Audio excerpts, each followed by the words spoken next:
ค่ะสวัสดีค่ะผู้เข้าร่วมเวิร์กช็อปทุกท่านนะคะก็ขอบคุณที่มาเข้าร่วมเวิร์กช็อปของเรานะคะเวิร์กช็อปวันนี้คือเวิร์กช็อป Teach Like Finland สอนฟินเรียนสนุกสไตล์ฟินแลนด์นะคะตามชื่อหนังสือเล่มนี้เลยก็เป็นส่วนหนึ่งของโครงการขับเคลื่อนความรู้ด้านการสร้างเสริมสุขภาวะเด็กและครอบครัวและการพัฒนาศักยภาพเยาวชนนะคะครั้งนี้ก็เป็นความร่วมมือระหว่างสสส.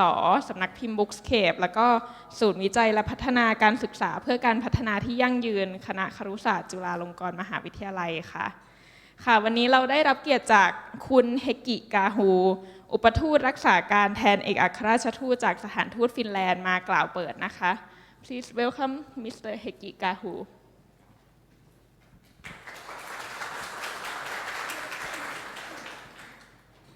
Sawadee-kap. Good morning, ladies and gentlemen. It is my very great pleasure to be opening on this very joyful event on behalf of the Finnish Embassy in Bangkok. Today we will honor the launching of the Thai edition of the book Teach Like Finland by Mr. Tim Walker, as you see on the screen. And also there will be a very interesting workshop on the Finnish School Day led by Mrs. Nina Nordman. I'm truly delighted by the very great number of people that have joined this event this morning. As a Finn, it makes me both humble and proud to see that the Finnish education attracts so much attention in Thailand. In the Finnish embassy, we have witnessed a lot of interest among Thais in the Finnish education, in fact for years already. Thailand is experiencing an era in which it has potentially very big educational reforms ahead of it. Reforms that some say are long overdue already. The challenges in the Thai public schools, in particular, are enormous, with a growing demand for highly skilled labor force for the country's development strategies, such as Thailand 4.0, as well as the increased competition from neighboring countries, combined with the challenging realities of the public schools. In Finland, we are more than happy to share our experiences and knowledge with Thailand to support you on this path, to embark on a journey of mutual learning with you. Ladies and gentlemen, today marks a very important day because Thai teachers and educators now have, for the first time, access to the wonderful book by Mr. Tim Walker on the Finnish educational success in their own language, in Thai language. Mr. Tim Walker, the author and a teacher, has become one of the best ambassadors for Finnish education, despite being an American himself. Or maybe it is indeed the fact that he comes from another country and from another system that makes his message all the more credible and effective and globally acclaimed. Since Mr. Tim Walker started his online blog on his observations about the Finnish education system as an American a few years ago, and especially since he published his book, Tim Walker has become, now in his early 30s, one of the most sought-after commentators about the Finnish educational success, including in foreign media such as BBC and other channels. Formerly a teacher in his native US, Tim Walker moved to Finland a few years ago to become a teacher in a Finnish public school in Helsinki. And that allowed him to explore himself with his own eyes. What is it that makes Finnish education so special and unique in the eyes of so many people? Ladies and gentlemen, indeed, during the past decade in particular, Finland has welcomed an unprecedented number of foreign teachers, educators, policymakers, and others aiming to understand the secrets of Finnish educational success. Thousands of foreigners have visited Finnish schools and kindergartens with the aim of having a grasp of what the Finnish education system is all about. They have observed Finnish classroom activities, kids playing outside, even eaten in the school canteens with them. Of course, the reality is that an education system can never be moved to another country as such. An education system is always the product of the surrounding culture, values, and traditions. Having said that, there are a number of practical ways and strategies through which schools around the world can adopt and apply examples from other countries. Because at the end of the day, teachers all around the world share the same goal, to help their students become good adults. And this is indeed what makes Tim Walker's book so unique and valuable. Instead of just demonstrating nice examples and practices from the Finnish schools, Walker goes further. He proposes a set of practical strategies for teachers and educators to apply wherever they are and with the means available to them. Mrs. Nordström will introduce this book in more detail in a moment, but I would like to say a few words about the content as well. This book is divided into 5 themes, which are well-being, belonging, autonomy, mastery, and mindset. And in his book, Mr. Walker proposes hands-on approaches under these themes for teachers around the world to apply. Of these 5 very big elements, which are all very crucial, I would like to personally underscore 2, well-being and autonomy. First, well-being. Why is well-being important? Why is it relevant for schools?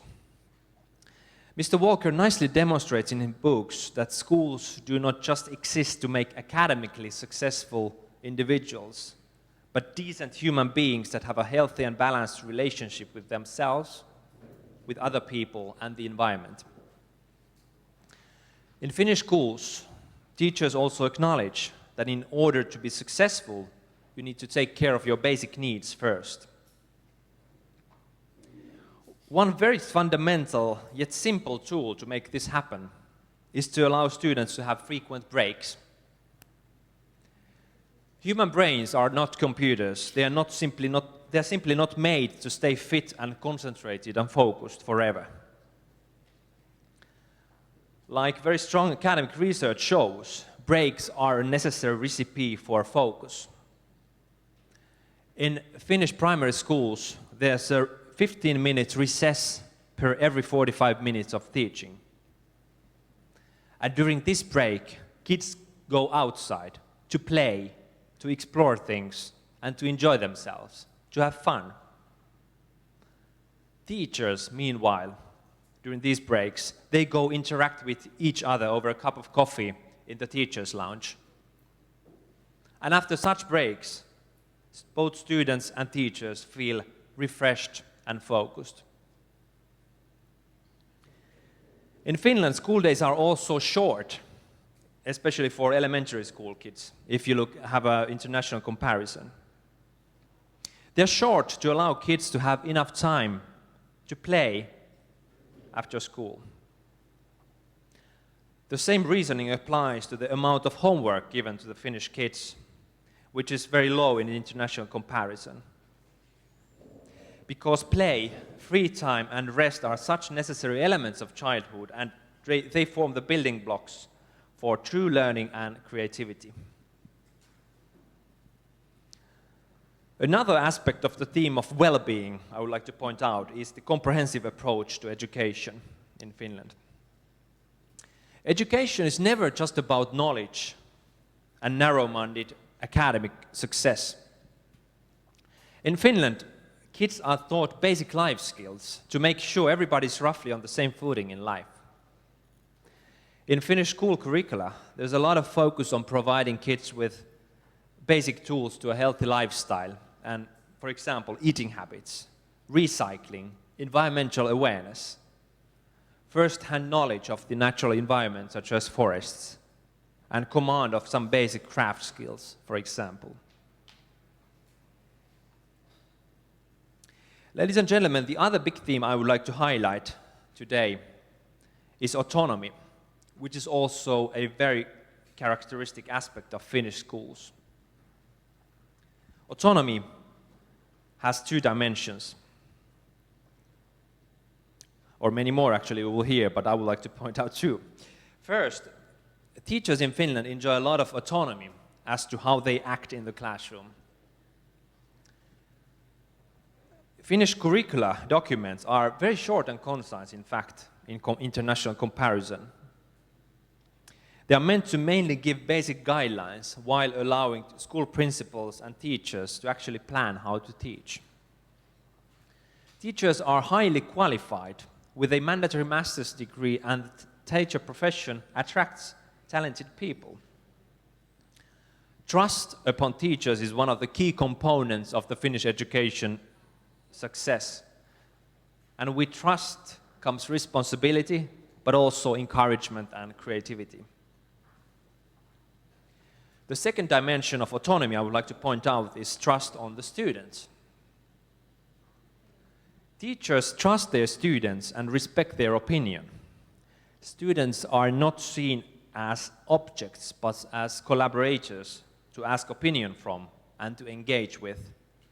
And students are given a lot of responsibility in international comparison. And in the long run, autonomy and trust empower students, allow them to think outside of the box and learn to bear the responsibility for their own future. Ladies and gentlemen, today you will have a highly unique chance to participate in a Finnish school day workshop led by Mrs. Nina Nordman.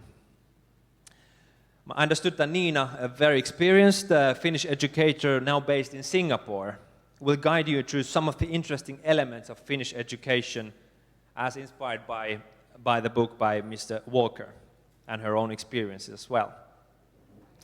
I trust that at the end of the day, each and every one of you will have at least some new thoughts and strategies to take back home and to your own schools to reflect. Ladies and gentlemen, with these words, I would like to warmly thank you for giving me this opportunity to address this event, and I would like to wish you all a most inspiring and fruitful day.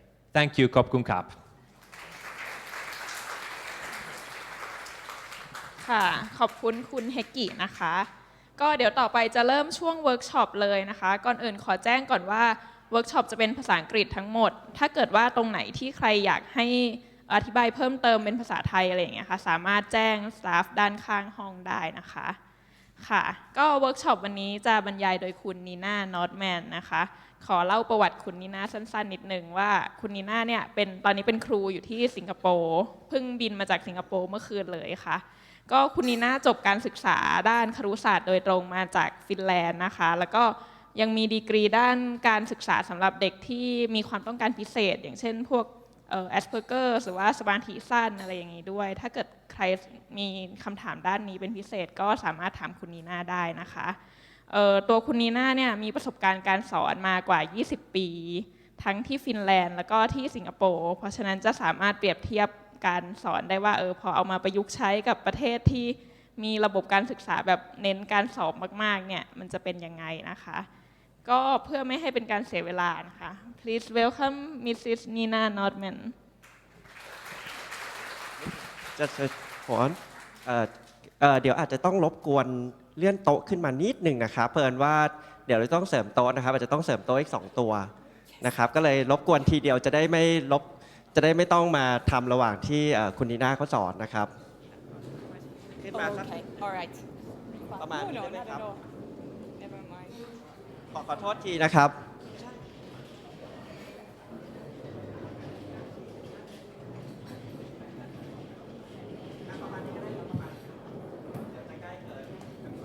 No, that's fine. Just come close. It's okay. There will be 2 more tables. Oh, okay, perfect. Yeah, not a problem.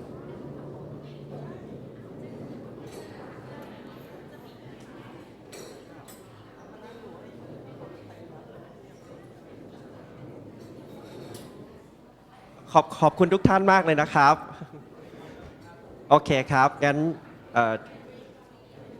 Okay, you can start. Thank you very much. Thank you. Okay. You want this one? Can you hear?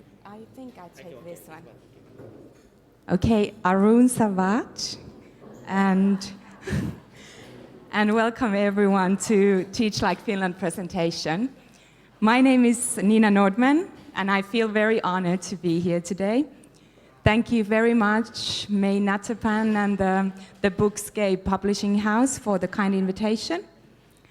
This is the first time that I'm presenting to such a big audience of adults. I normally present in front of children and then sometimes with parents. With parents, it's always right? But with you, I think we will get to know each other well and it will be a very relaxing experience. May I ask which one of you works as a teacher? Can you just put your hand up? Okay, quite a few teachers, other educators apart from teachers, and then parents. And here for another interest. Okay, all right. So if you could please first write your name on the sticker provided there and just stick it on your shirt while I'm talking, so then we will all get to know each other a bit better. I'm trying to make this session as interactive as I can. So please, at any point, if you have any questions, you can just put your hand up and don't hesitate to ask. We will also have a questions and answers session later on. So you can just write your questions down if you'd like to ask it on that questions and answers session. My first language is not English, so please don't be shy in asking questions and using your English. Also, you can ask in Thai, and then we will have people translate it to me. In Singapore, people say that they speak Singlish, and I say that I speak Finlish. So anyway, your English is definitely much better than my Thai. Okay, so please use your mother tongue also. Thank you. All right. So I come from Finland, very different to Thailand. Finnish people call Finland Suomi, not Finland. It's like Thailand used to be called Siam, right? So our Finnish in Finland in Finnish language is Suomi. I've been living in Singapore for 11 years now, and after this academic year, I have taught equally long in Finland and in Singapore. So 11 years in both countries. That makes me really old. I started as a classroom teacher at the elementary school, and after 7 years, I went back to university and I did a special needs degree. And then I worked in a special needs class with 10 children who were diagnosed with ADHD, Asperger's, Tourette, and so on. So I do have a lot of patience. I have the nerves of a cow, as Finnish people would say, so I'm very calm, okay? After that, I did reading and math support, so I took children from the classroom and helped them to learn in a smaller group, mainly math and reading. And then I met my husband, and then we ended up moving to Singapore. Has anyone ever visited Finland? Okay, you will get to do that in a minute. Oh yes, Mr. Karhu, yes. You will get to do that in a minute. I have some images to share with you. These are from our lake house in Finland. So Finland is very different to Singapore and very quiet and peaceful. Singapore, you can find those places as well, but you need to go away from the city, right? So we do have 4 seasons. At the moment, it's late summer in Finland. So the school year has just started 2 weeks ago, and the next longer holiday will be at Christmas time. During summer, we have a very, very long holiday, 10 weeks. And people say that the 3 reasons to become a teacher in Finland are June, July, and August, because you get to spend your holiday. And holiday in Finland means holiday. You don't do any schoolwork, the children don't do any schoolwork, the teachers don't do any schoolwork. Okay.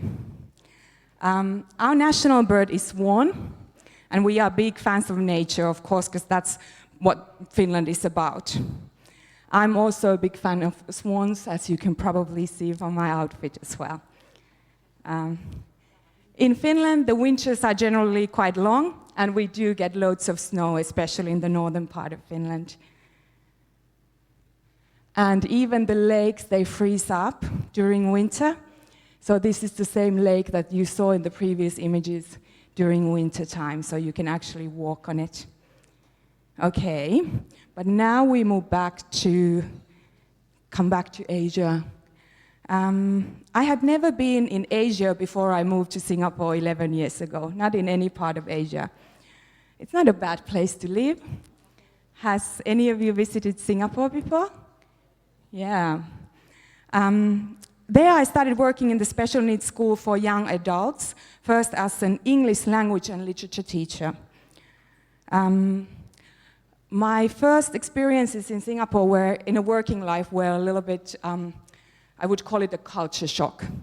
Because first of all, the schools are very relaxed and laid back. First, we don't have a dress code.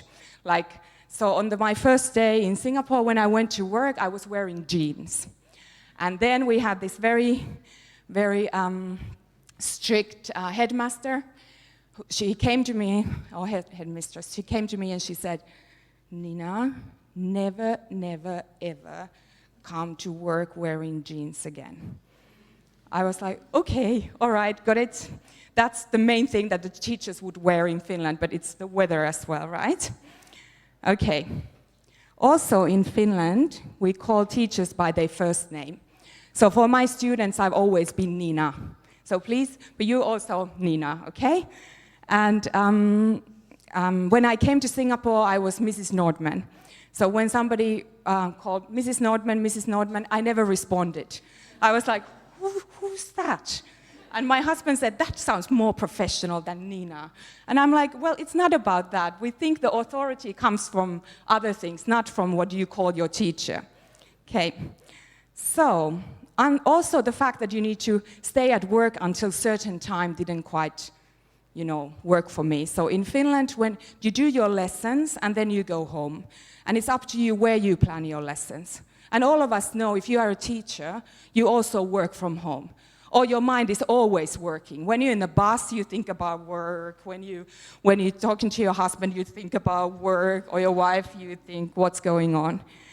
So in Finland, you can come and go as long as you conduct your lessons and you do your duties. So for a free spirit like I was when I moved to Asia, I had a lot to learn about discipline as a worker. But here I am I still got my job and everything, so, yeah, that's fine. All right, so now I'm working in a school called Overseas Family School. So I have worked in 3 different international schools in Singapore after my special needs school experience. And our school is very big, about 2,800 students from all over the world. And now I have my dream job. I work as a Finnish mother tongue teacher. So our school started a mother tongue program for 14 different languages. And I got this fantastic opportunity to work as a mother tongue teacher on it. If you ever visit Singapore, you are very welcome to come and visit our school. And if you have any students who are moving to Singapore, our school is open to all students. We have many Thai students. I have taught Thai students in Finland and also in Singapore. Unfortunately, Thai language is not one of the ones that's in our mother tongue program, but maybe in the future, never know. I'll show you a little video clip from our school so you get a better idea what it's like.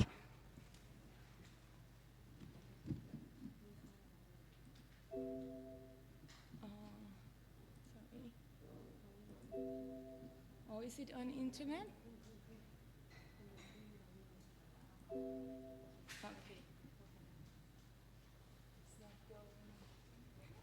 It's okay, a little bit of hiccups. All right, I will just continue a little bit when we get the video going. And I have visited Thailand many times over my years in Singapore. In fact, I have a 4-year-old son, and he's very... Okay, I continue later. There it is.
It's all right. That always happens when you want to show something, right?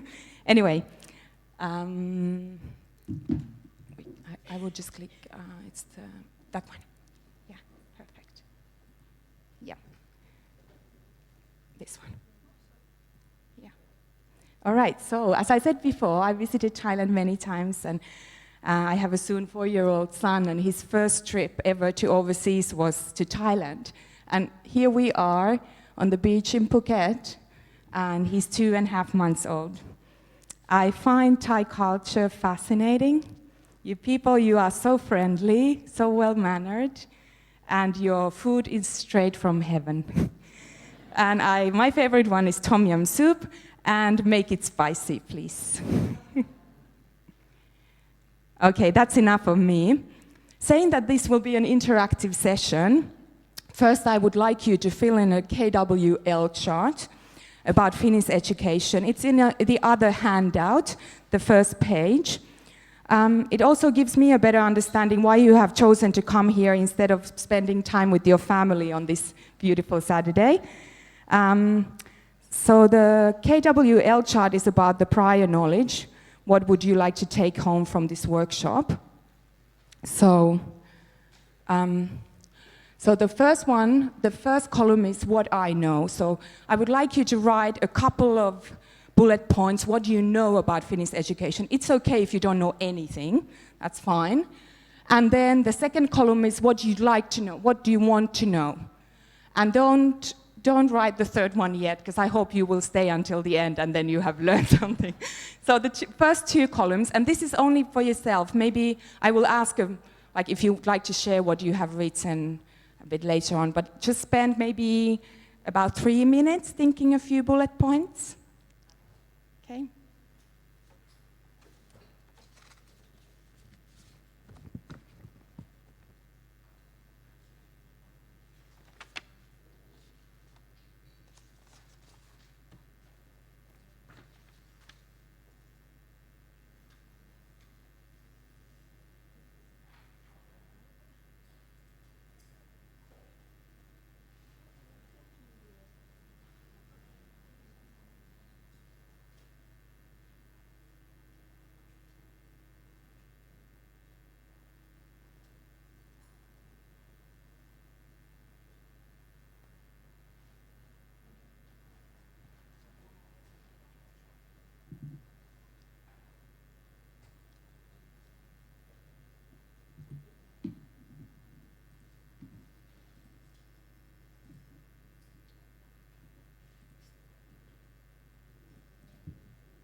All right, after you have filled up a few things in both columns, maybe you would like to share in your table, just with your friends there, what were the things that you wrote, just so the person sitting next to you also.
All right, sorry, it seems like you have a very good discussion. Sorry to interrupt. Is there any table who would like to share from the first column what I know? Anyone who would like to share what you already know? Just put your hand up. No one? Yes, let me bring you the microphone so you can.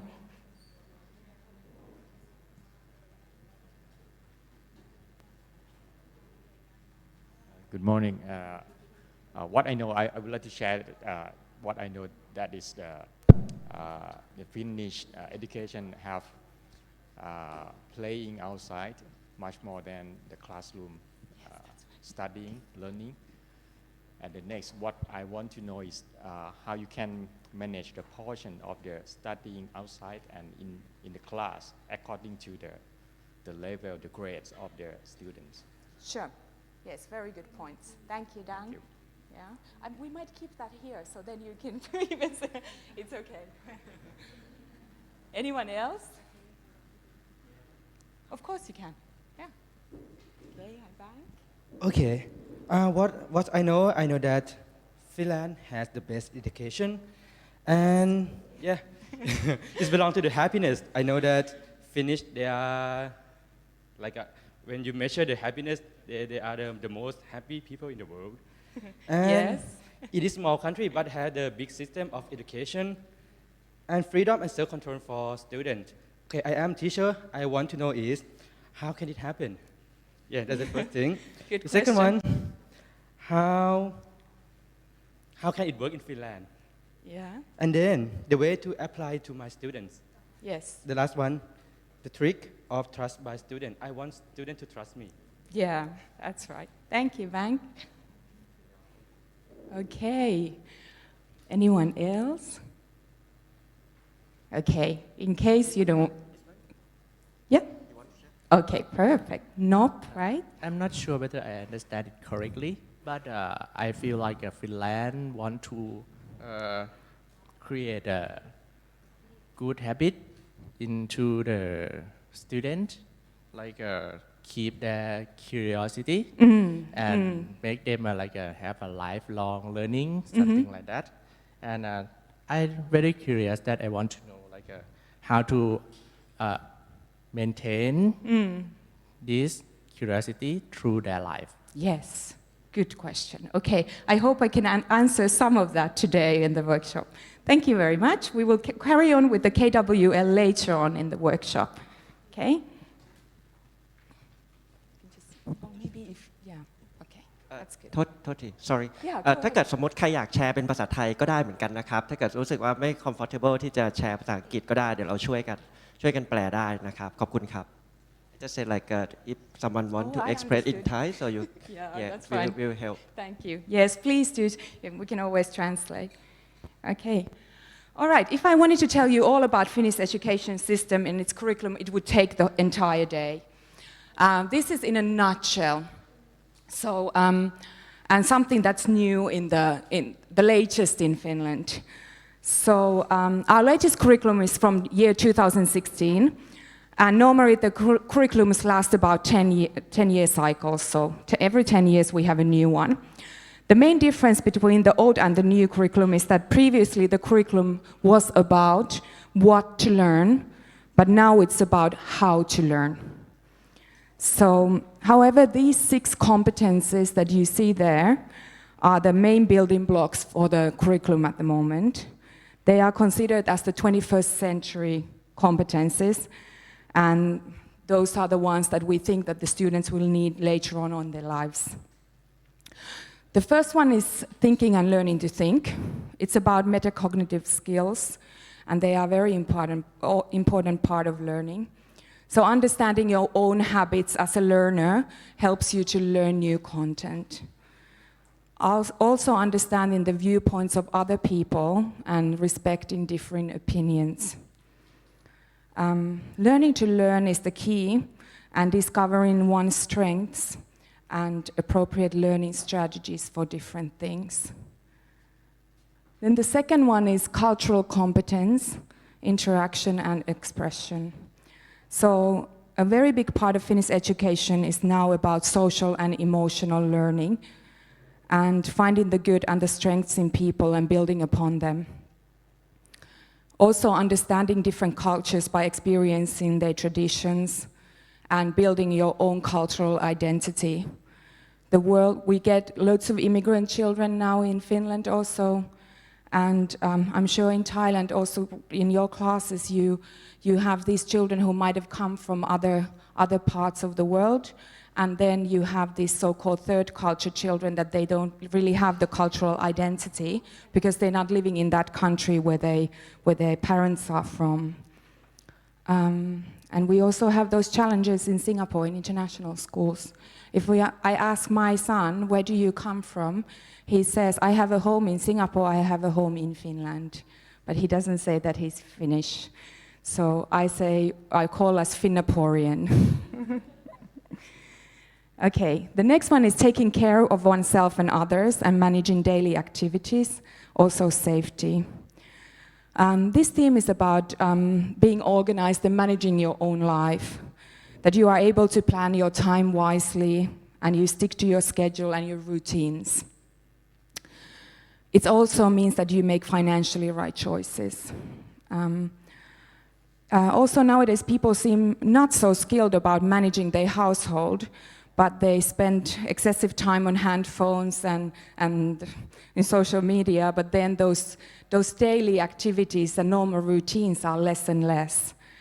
And this competence is also about well-being and health, looking after your health, supports people to exercise, to eat well. Also it's about safety. People can get to threatening situations everywhere, and students are taught how to act in different scenarios of threats. Then the next competence is multiliteracy. It's about able to read different types of messages. It consists of written language, but also performing arts, visual art, music. It's also about how different languages are constructed and how meanings vary across the different cultural and social contexts. Then we have the ICT competence. We would need to use the ICT for pedagogically meaningful integration. Not that you are using it and it's like kind of stopping everyone from learning because you don't really know how it works. And the students need to learn not just the user-friendly things, but also how digital hardware works and about programming, coding, and so on. That part we call computational thinking. Do you teach coding in Thailand in the schools? Yeah, that's a very big thing now everywhere, right? So the students in Finland are now learning coding and programming at school. Then it's competencies for the world at work, entrepreneurship. So the work life will change and it will look very different to our students. We don't know what kind of professions our students will work in 10, in 20 years' time. What kind of professions we will have. We don't know that. Most of the businesses in the future might be small business, and you need to think out of the box. You need to think creatively to be able to cope with the work life. And you also need the mindset that you need to collaborate. You need to find the right kind of people to work with you, to be able to succeed. So you need to be able to network, and just that's all about that. And the last one is participation and influence, building a sustainable future. We need everyone in the society, and it's important that everyone feels that they are part of it. The children, they have capacities that they can bring to school. It's not that the teacher is the one that's always giving something to the children. The children are also coming with loads of assets to school, and the school should recognize them. For example, the students can take part in designing the learning environment in the classroom or in the whole school, if they can. And the big thing is responsibility, how the students live as active members of the society. Sustainability is something that all countries need to think about. And the students will need to understand the cause and effect relationships. It's essential that the students grow up to become responsible, active, and ecological in the way they conduct themselves.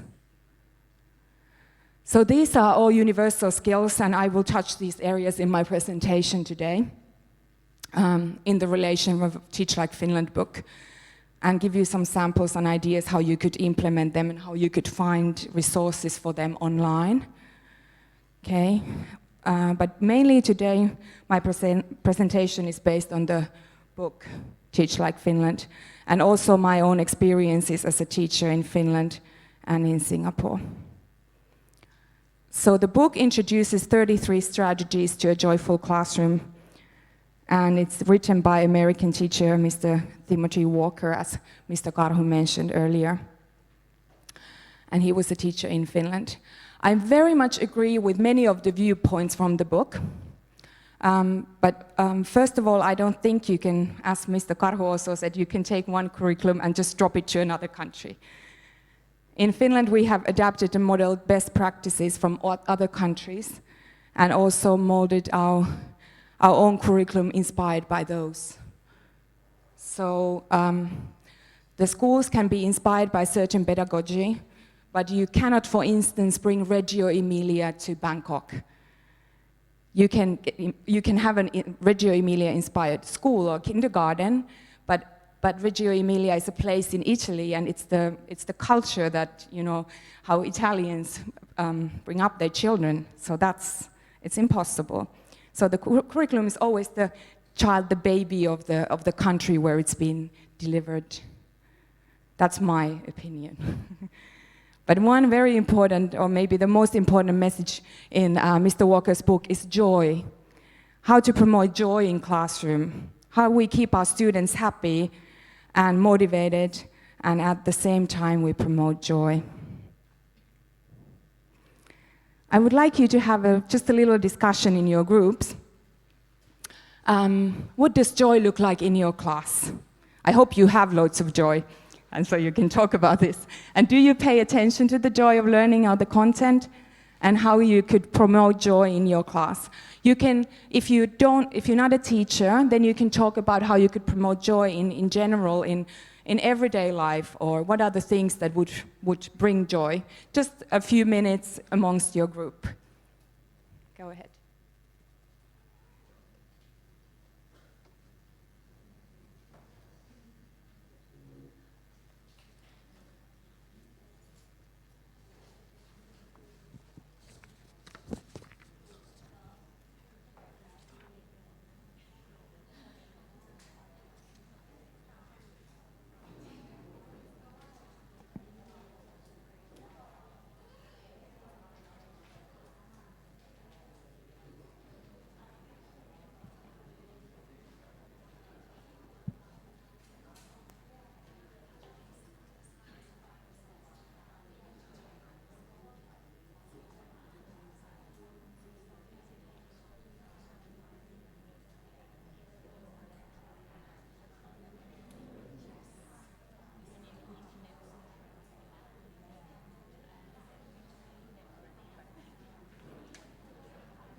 All right.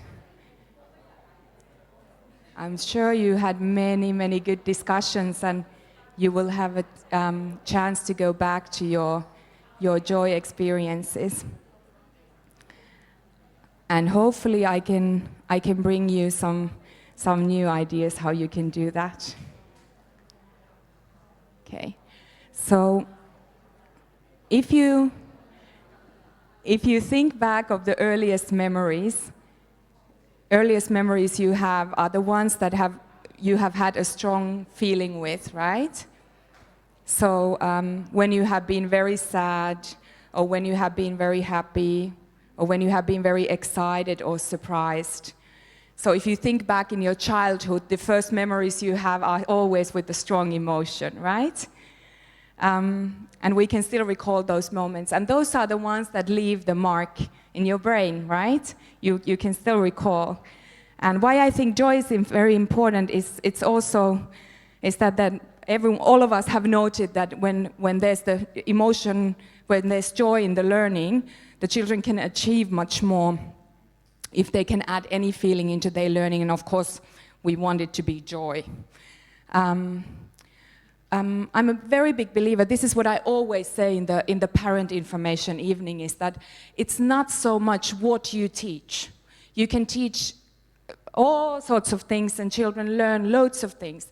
But if you don't make the children feel good about themselves as a learner and empower them in that way that I have the ability to learn, I can learn.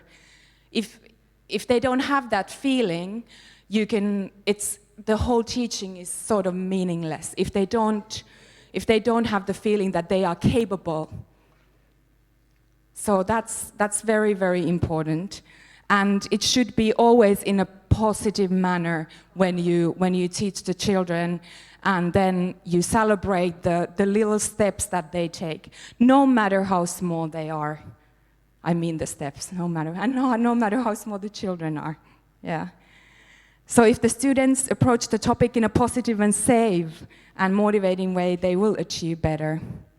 And this all links to social and emotional learning, which is related to the few of the competencies that I mentioned earlier. Yeah.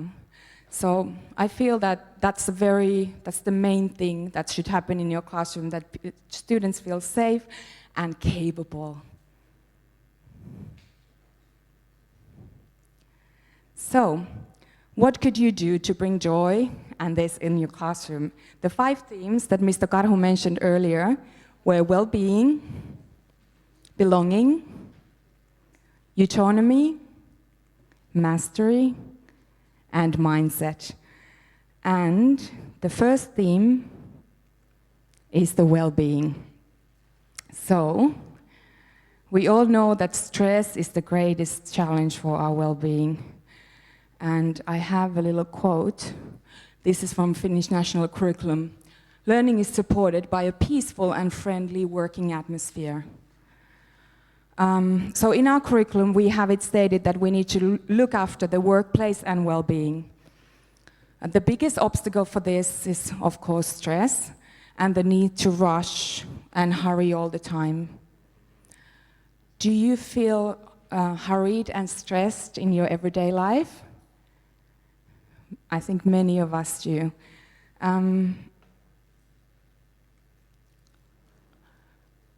Here, I don't really know how your school days in Thailand are constructed, but in Finland, normally teachers would spend their breaks in the staff room, and not often doing work. We drink coffee and we read a newspaper and we socialize. And I think maybe it's not the same in Thailand, or maybe it is.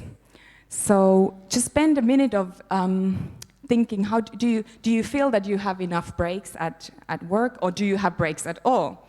That's also an option.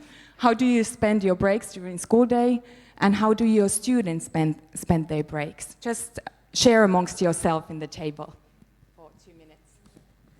ค่ะลองแลกเปลี่ยนกันดูนะคะว่ามีเวลาพักที่โรงเรียนกันแค่ไหนบ้างหรือว่าคิดว่า นักเรียนควรจะมีเวลาพักจริงๆแค่ไหนอะไรอย่างเงี้ยค่ะ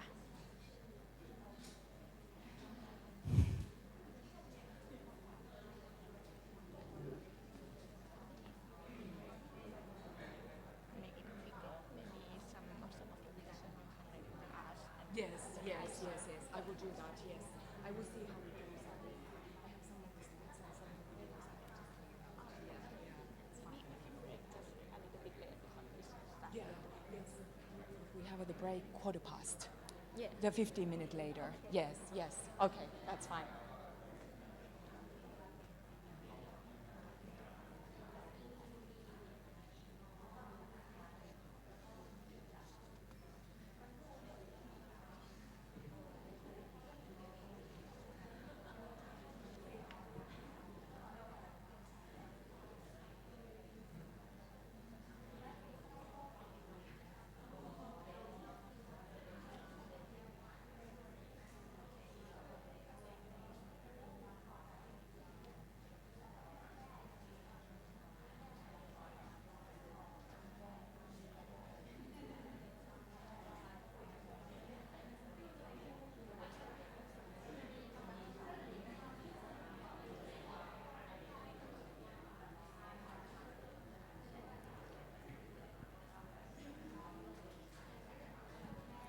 All right.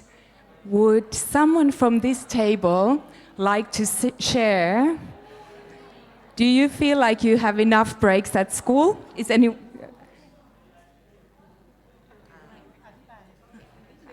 Actually, according to the Thai culture, Yes. the teacher don't have enough break.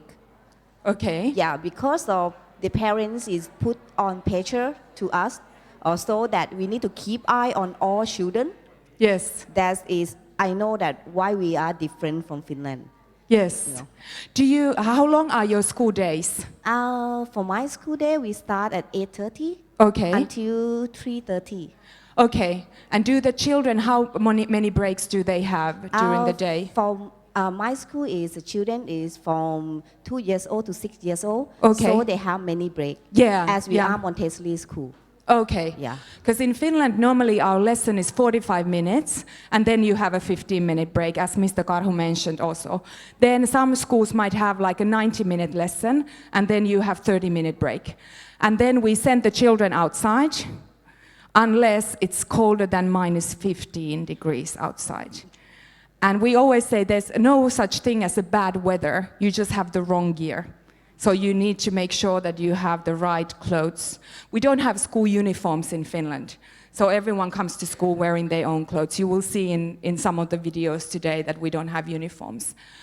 But as a teacher, do you spend your breaks, do you do work or do you socialize? While the children break, we still need to work because Yeah. we need to look at the children. And Yes, keep so you eye have on the children. duties, yeah. Yes. How about Finland? You still Finland, we have duty roster. So you would need to go outside with the children. So we always have like 2 or 3 teachers going out and monitoring the children. But majority of the teachers would just run into the staff room and have a cup of coffee or a newspaper or something. Of course, you would do some photocopying or something like that. But it's quite different. In Singapore, I don't have a break. Okay. Thank you. I'm running all the time. Thank you. All right. So I think in order to work and be more efficient and bring joy, I think all of us would need more breaks, right? Do we all agree on that? Yes, I think so. All right, what we mentioned were also about the brain breaks. So a brain break means that it can be something that you do indoors, and it can be something very short that you do, and it's just, it doesn't need to be related to the topic that you are talking about in the class. So it can be anything that you can think of. In Finland, I did used to have a lot of brain breaks, especially with my special needs class. So it could be a choice time for free play, a board game, card game, reading, writing, math game. But the students would have a very high degree of independence in choosing what they would like to do. And here I have some brain break examples. One is that teachers reading and the students act it out. We will do that in a minute. You could also have an exercise break, like a dance break or something, or game break, like hot potato, like everyone is sitting in a circle, and then there's, you know this, right? Music playing, and then you have a beanbag or something, and whoever ends up having it when the music stops is out of the game or needs to stand up or something. I don't personally like those games that you out of the game. If you can think of something else, it's good to have everyone in the game involved. Now I would need my precious book from my little friend. So we're going to have a little brain break. This is one of my favorite books now. It's author called Herb Tulay, and he makes these interactive books. And they are great if you want to have a brain break in your class. And also they're good provocation for writing, for instructional writing. And I will just read a little bit of this book so you get an idea what kind of book you could have, what the students could act out as a brain break.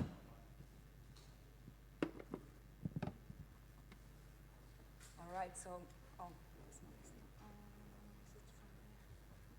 okay, I do it this way, it's fine. So you imagine you have this book, okay? You need to play with me now, okay? All right, ready? Press here and turn the page. Great. Now press the yellow dot again. Perfect. Rub the dot on the left, gently. Well done. And now the one on the right, gently. Fabulous. 5 quick taps on the yellow. And 5 taps on the red. And finally, 5 taps on the blue. Perfect. Try shaking the book just a little bit. Not bad, but maybe a little bit harder. There, well done. Now tilt the book to the left to see what happens. And then to the right, a little bit more. Excellent. Shake the book one more time just to get everything back in order.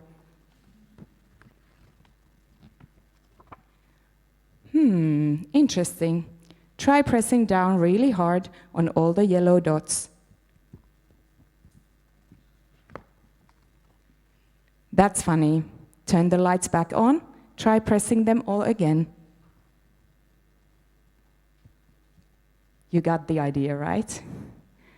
So it will get everyone involved, but it's also a good provocation for writing.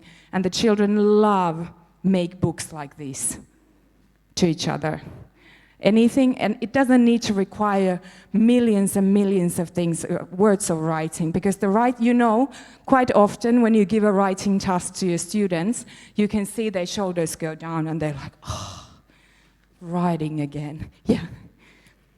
So that's very important, that it's challenging, but you can also, the brain breaks can also be something that you could make use of in class.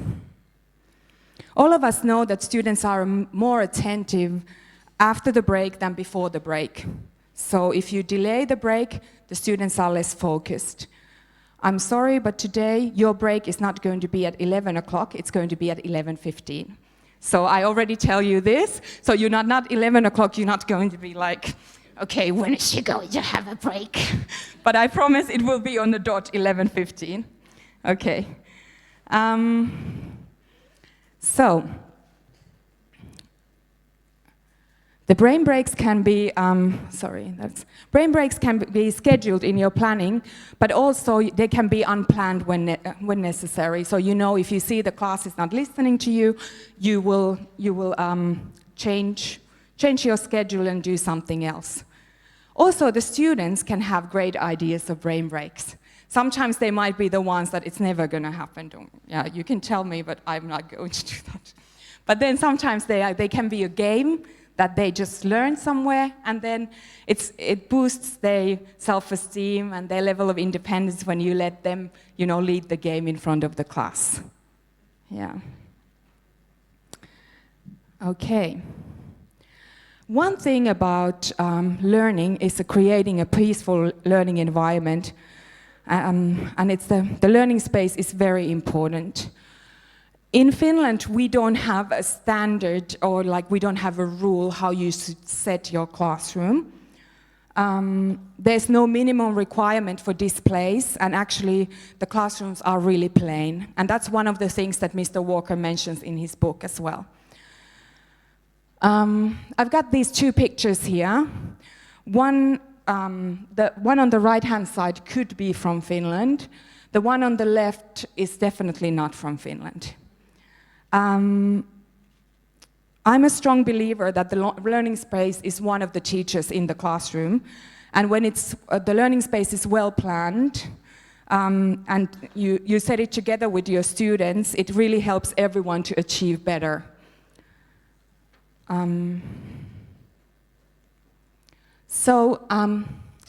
We all different, and we like different things, and our idea of aesthetics is very different. I just want you to think, would you like your living room looking like this? So the first thing that I noted when I came to Asia is the difference in the learning spaces. So the colorfulness of the rooms. And to me, they were very overstimulating, and they looked like circus tents. And the colors and the several displays can also be very distracting to the students. So actually there's been a study by Fisher and Godwin and Seltman in 2014 that the children, they were much more distracted in the highly decorated classes and they spent more time off task when they were learning in a class which was full of stuff. Also, in my opinion, whatever you display in your class should be decided together with the children. So, for example, if you teach a new grammar rule, you make a poster together with the children. And after that, you put it in, you display it in the classroom where everyone knows where it is and what it was about. It's not like these are the side words, like English lessons, you learn the side words. These are the side words, I will display them here, but I never tell the children they are there. It's just my display. It's about the ownership, what has been displayed in the classroom. Also, another thing about displays is that they should be on children's level. There's no display here, but often you see classrooms, like here, some of the things are very high. The children are never going to look up there. Their eye level, depending on the age, is different. So when you display something, displayed on their eye level, so they can see it, and then they will definitely maybe make use of it. Oh, definitely, yeah. Some will and some won't, but it's more likely when it's visible to them and they don't need to look up. Also, the color in your classroom should not come from the backing paper. It should come from the work of children. So if you have like really bright yellow things, or you have one board that's yellow and one that's green and one that's pink, it's quite distracting. So if you could have just one plain color, black is also a very good color. If you put colorful pictures that the children have, the artwork there they will all stand out. And then one thing are the strings that are hanging here and there and everywhere. It's also it's very, the classroom seems very, very full. And for especially those students who have maybe some challenges in concentrating, for them it might be way overstimulating and distracting. For us, the outdoor learning spaces are equally important. So we have forest schools and outdoor learning during different seasons. In your schools, do you have chances in learning outdoors? Yeah, these images are definitely not from Finland, but they looked nice. If you don't have much of the outdoor space in your school, you can also bring the outdoor learning space inside your classroom. So you can bring a caterpillar to your class, you can bring branches, leaves, make observational drawings from them. I'm sure you're all doing these things. Also in the schoolyard, you can use it as a habitat, and if you find a toad, maybe you can tell the children to gently have a look at it. I don't think I would be that teacher who is holding. Yeah. Also, some schools might have their own gardens, which is a great idea. Here in Singapore, here in Asia, but I find in Singapore everything grows so fast. So when we have planted the seeds, it's very fast that they grow. In Finland, it takes like 5 years and still nothing. So you're like, oh, okay, whatever. Also, what you could do is to collect water samples from rainwater and maybe make some, experiments with those, or anything that you can think of, even if you don't have an outdoor learning environment. Also, you don't need those fancy climbing frames, and you can also use other materials. Like in the picture, they created a playground out of construction materials. Children are incredibly creative to use these as the source for their play, and then they're also transformable, so you can move them.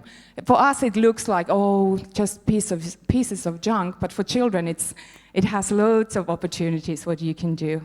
Just imagine. So changing the learning environment changes the way people behave and think. So the good learning environment makes learner look smart. And in his book, Mr. Walker mentions that in a good learning environment, you could have 3 areas. One would be a social space where everyone can collaborate and work together and so on. Then one would be a virtual space where you have all the technology and all that. And then you would have the mental space where you do the individual work, where you work on your own, your task. So I have a little activity for you. It's called the gallery walk. I'm not sure if you are familiar with gallery walk, but I have pasted some images, 7 images around the room. You can see them on a black packing paper, and it should be on our eye level. I practice what I preach. And then I would like you to use your post-it notes that you have on the table. There are 7 of those images, and I would like you to just go in one of the pictures and go through all of them, but just divide yourselves that not everyone is looking at picture number 1. And just write what you think about the learning space, what are the pros and the cons in that particular learning environment. What do you think you see? And what I just said about the color and everything, they are my opinions. So if you think colorful is great, then that is your opinion. We value everyone's, okay? But if you could just find one of the pictures and then go through all 7 of them and just leave your post-it note there and then move to the next one. So you will need 7 post-it notes. Okay, go for it. ค่ะก็แยกย้ายกันทำกิจกรรมได้เลยนะคะลองเดินดูตามรูปต่างๆที่แปะอยู่รอบๆห้องแล้วเอาโพสต์อิทไปเขียนว่าพื้นที่การเรียนรู้แบบนี้ดีไหมแล้วเราอยากให้พื้นที่การเรียนรู้คุณจะเป็นยังไงบ้างนะคะ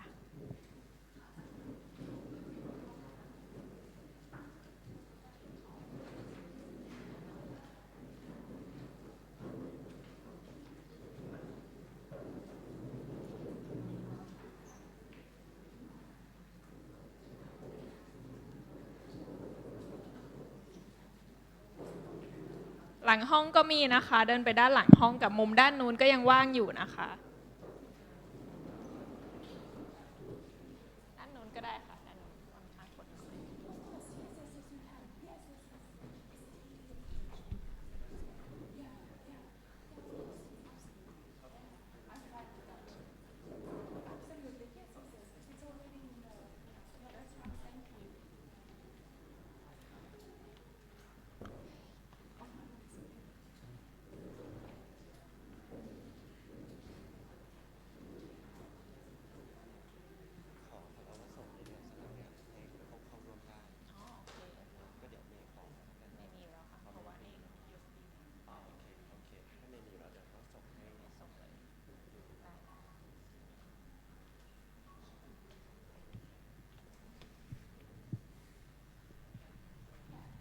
แปะไว้ตรงนี้ได้เลยค่ะ เนี่ยเป็นก็ได้กลุ่มไหนบ้าง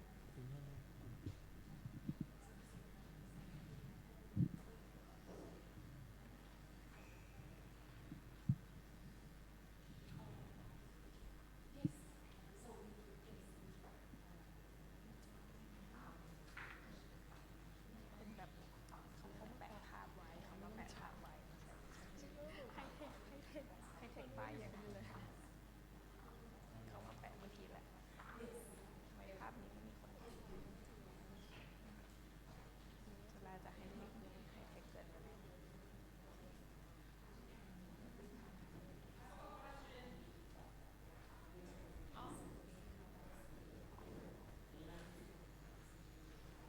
อีน่าแปะได้เลยค่ะแปะได้เลย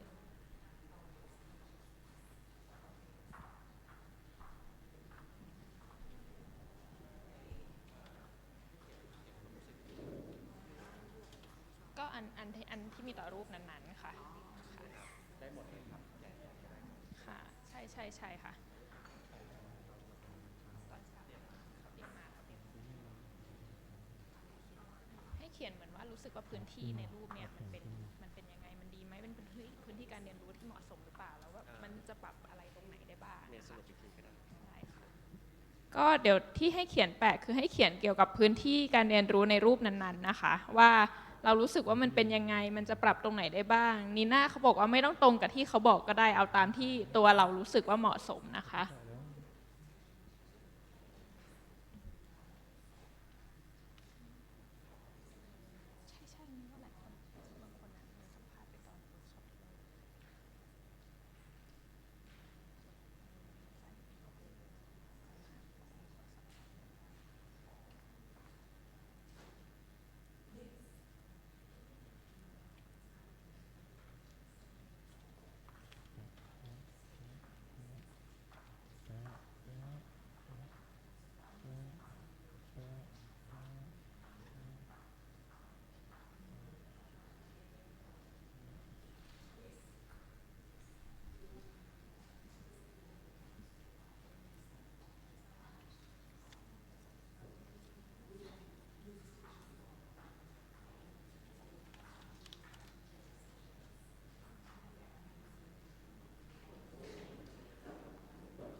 ถ้าเขียนครบแล้วก็ทยอยกลับมานั่งได้นะคะ เดี๋ยวจะได้เริ่มกิจกรรมต่อ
All right, while you're going through, some people are just still going through the images, and that's fine. Just take your time. After the break, or during the break, if you have time and you'd like to go and have a look what people have written, it's a good idea. I had a look at some of them, but some of them were a little bit difficult for me to read. But what I'm going to do, I'm just going to go through the images one by one, and you just can think in your head what you wrote. Maybe it's the same thing that I'm saying. Maybe it's different. We're all different, and we see places and learning environments in different ways. In the space number 1, I found the good points. I thought it's very peaceful. There's not a lot on the walls, and everything is on children's eye level. And then you can see the different areas for each activity. There's the reading corner and a little table where you can work. And this is definitely from a kindergarten class. Looks very, very peaceful. Maybe you could have some of the children's work on the walls if you'd like to, so they feel more, they can take more ownership of the space. The second one, it has different types of seats. So there's those bean bags, and there's a sofa, and then I guess for the tables they would have proper, like those traditional chairs as well. The work that's on the walls looks like it's done by children, and it looks quite a relaxed learning space. That looks like a learning space you would have a lot in Finland these days. So the learning spaces look a lot like that in the new schools. Then this one here, it's very neat. Everything is neat. I like the fact that there is the green backing paper, that it's one color and a good color, my favorite one. And then the teacher has put all the different boards there. There's English and life skills and math. But it is very colorful. And then those flags from the ceiling, I would probably take down. Then here, I'm not sure if in Thailand you talk about children sitting down too much and there's not enough, exercise. So now in Finland, it's increasingly, you can see increasingly the standing tables, the areas where you can stand and work, and even people in the workplaces, they stand now in their workstations. Here, this one is a good example of a good standing table that you can move, because you can see the rolls below, so you can move it. But you can also see that there are some chairs. Well, I don't see the chairs, but I'm sure there are. Also, the walls are quite plain, and it looks neat and nice, calm. Here, this room, it looks small. It's colorful, but there's one color on the walls, which is good.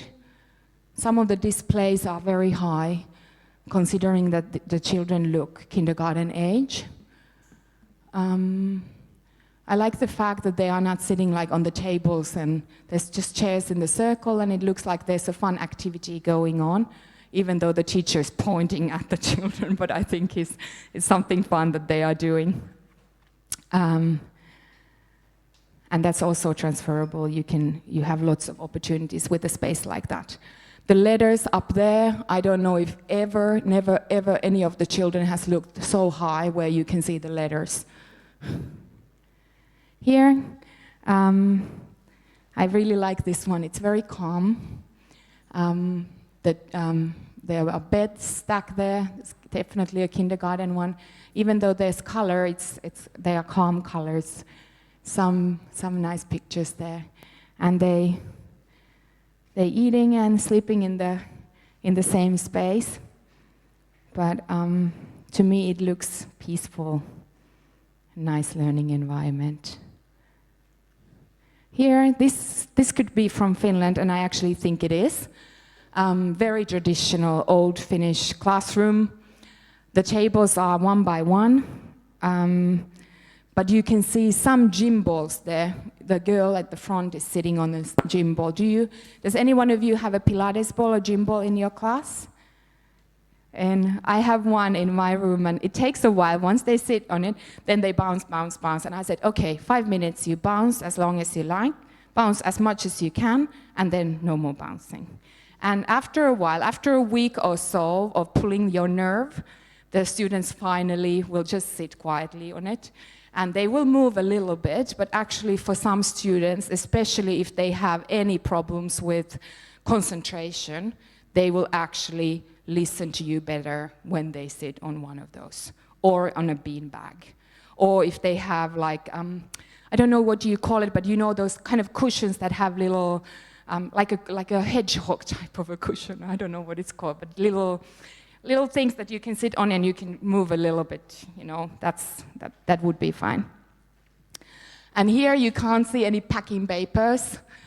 You can see some of the pictures, the images at the back. They are a bit all over the shop, but still, displayed. And definitely the children would know which one is theirs and so on. Can you guess what I would move from that classroom? Yes, the chains. I would take them down. Yeah. All right. So, I mentioned earlier about the schools on the move. I think I will just leave the videos for now, and so you have the links to the schools on the move. The Finnish teachers and the parents know that the children are not getting enough exercise. And the Schools on the Move project started in 2010 with 45 pilot schools. And it has now expanded to many, many, many other schools. It's about making the students design in their classrooms and design in their outdoor environment. And it like kind of for them having an ownership of what's happening in the school and also promoting health and exercise during the school day. Maybe we can just watch the one. I think it's I think it's that one. Yeah, I hope. Yeah. So, okay. This one is in Finnish. It will start quickly. It will show what some of the schools on the move have done, what the schools have done to promote exercise in their schools. So you will get some ideas how you could change the environment and what the people are saying about their school. After this video, we will have an enjoyable break. And please feel free after the break to bring coffee or something to the room. I don't mind if you having a drink while you're listening. So soon you will see some samples what the teachers have and the students have done in the classroom or in the school environment. So here they're testing how far they can jump. Then lines on the floor, the tracks.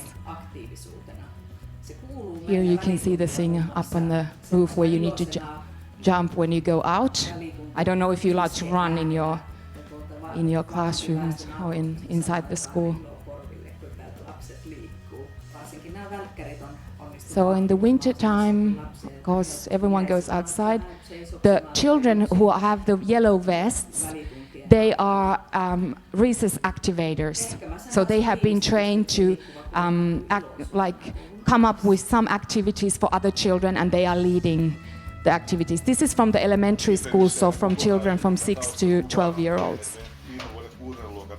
So in this school, they have built a climbing wall, and the children have painted it. So it's in the corridor. So the teachers are basically here saying that they see a difference, and these children are playing Twister.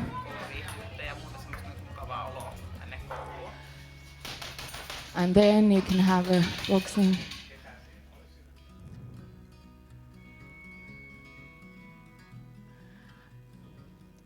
So basically, all the children have had a say what they would like to have, what kind of exercises they would like to see in their learning environment. So these are inside the classroom, the balancing boards, and you can see the Pilates pole here as a chair. Vi har använt gympabollarna som stolar i klassen. Jag upplever de här bollarna som en bra grej. Man kan nog i början, när man tar in dem i sin undervisning, så kan man uppleva att man blir lite sjösjuk när man ser de här hoppande eleverna. Men det är lugnt. So she feels that the children feel calmer when they sit on those Pilates balls. And then they have little exercise breaks, so they can take cards from or look at the pictures and have their own exercise break when there's a brain break time. But of course the teacher will say when the brain break is going to be. This is from an secondary school. So they are making the students are helping in setting up the PE equipment, and they have those tasks that they do to help the teacher to conduct the lessons later on, and that's what she's talking about. And then, even if I said that in the elementary school we always go outside for that 15-minute break, but in the secondary school the break might be indoors. So you could go to the sports hall, you could go to the library, but in these schools on the move schools, they are trying to encourage the students to do something where they would move their bodies rather than sit down or be on their phones. Yeah. And they highlight that the students should be a part of the planning of these activities. That's a very big thing. So most of the things that they do are other things that the students would be a part of. And there's one more example about the recess activators. So the children are saying you get to know the other students in the school and you get to be like a big brother or big sister of the school. And everyone is enjoying and you are learning new games from other children. Yeah. And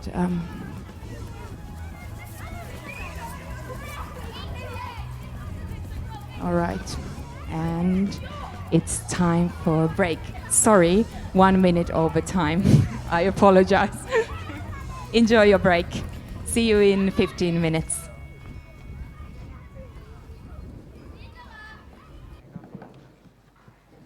Oh, one thing, sorry, before you go.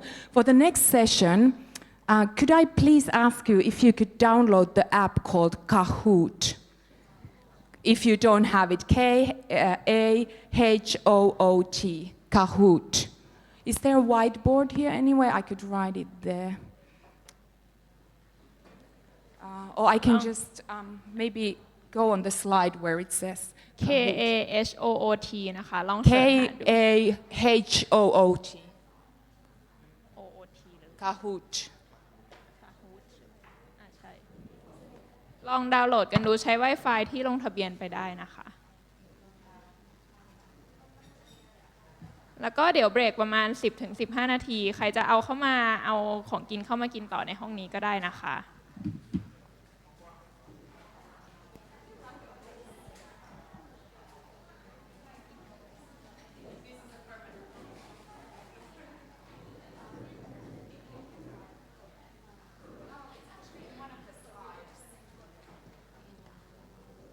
with some activities during the school breaks, and you could have those recess activators so the students could come up with the things as well.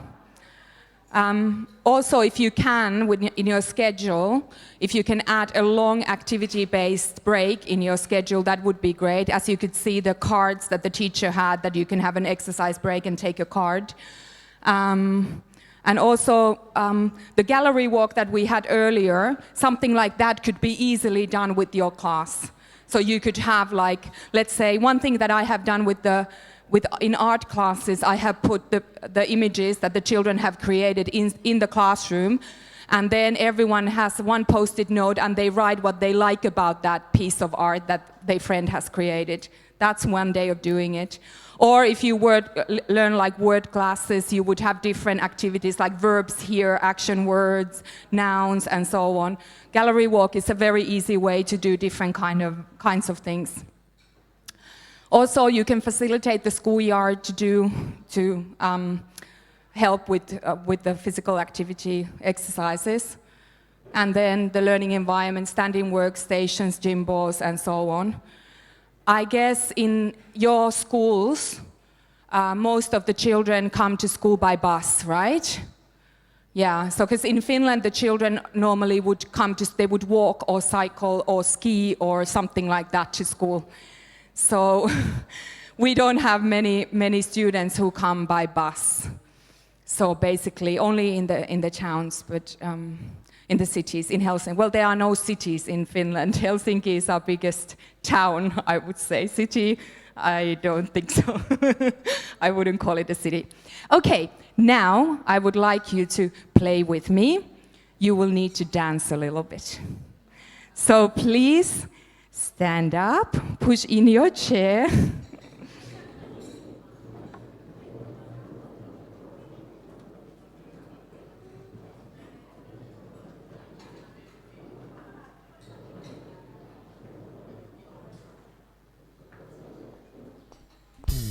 Dance like you've got ants in your pants. Dance like you've got ants in your pants. Dance like you've got ants in your pants. Now stop and spray some ant spray. Dance like you've got bees on your knees. Dance like you've got bees on your knees. Dance like you've got bees on your knees. Now stop and spray some bee spray. Dance like you've got to bear in your hair. Dance like you've got to bear in your hair. Dance like you've got to bear in your hair. Now stop and spray some bear spray. Bop, bop, bop, bop till you drop. Hula, hula, hula, hula till you droola. Jump like you got bumped on your rump. Jump like you got bumped on your rump. Jump like you got bumped on your rump. Now stop. Dance anyway, dance anyhow. Dance every day and night. Keep on dancing now. Stop. Dance any way you want to. Dance any way you can. Dance like you've got ants in your pants again. Dance like you've got ants in your pants. Dance like you've got ants in your pants. Dance like you've got bees on your knees. Dance like you've got bees on your knees. Dance like you've got to bear in your hair. Dance like you've got to bear in your hair. Jump like you got bumped on your rump. Jump like you got bumped on your rump. Bop, bop, bop, bop till you drop. Dance, dance, dance, don't ever stop. I said don't ever stop. Okay, well done, guys. Give us a clap. Very good. So that's a very good example of a brain break. Help me with them.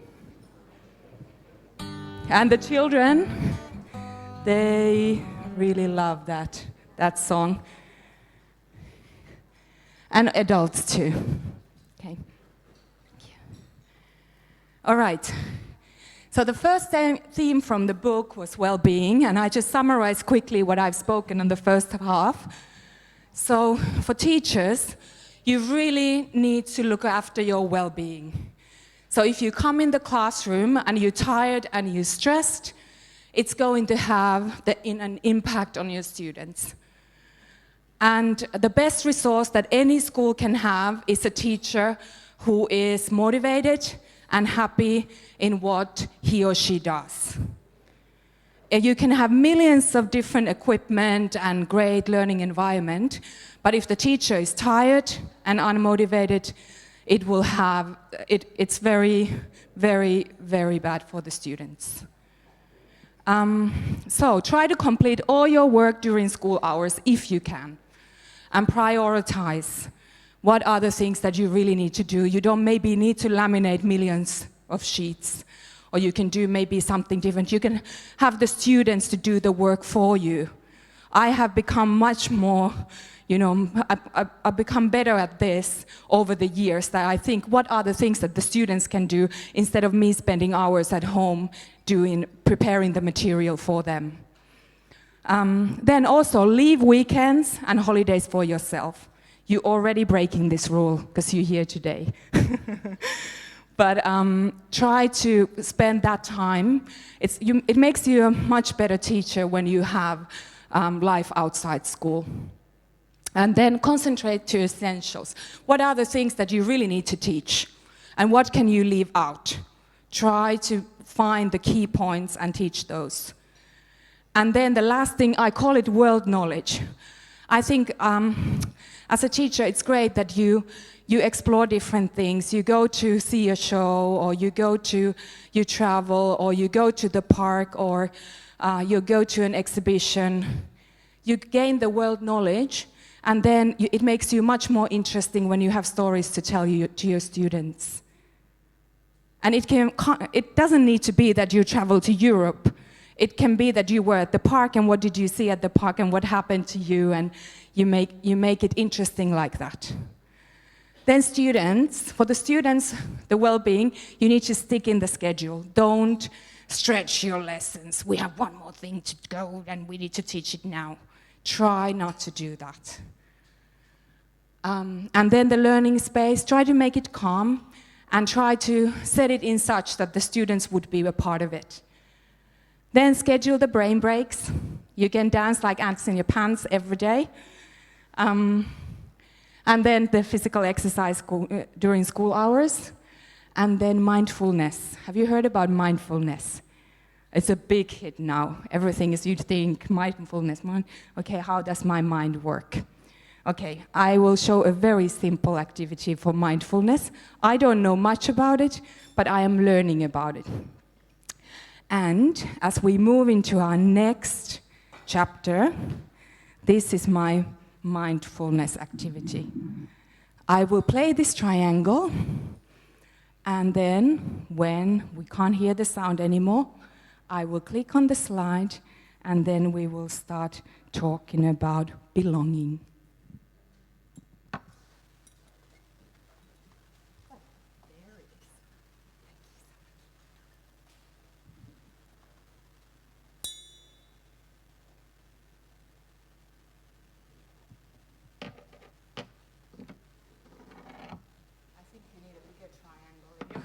So it will vibrate longer. Okay.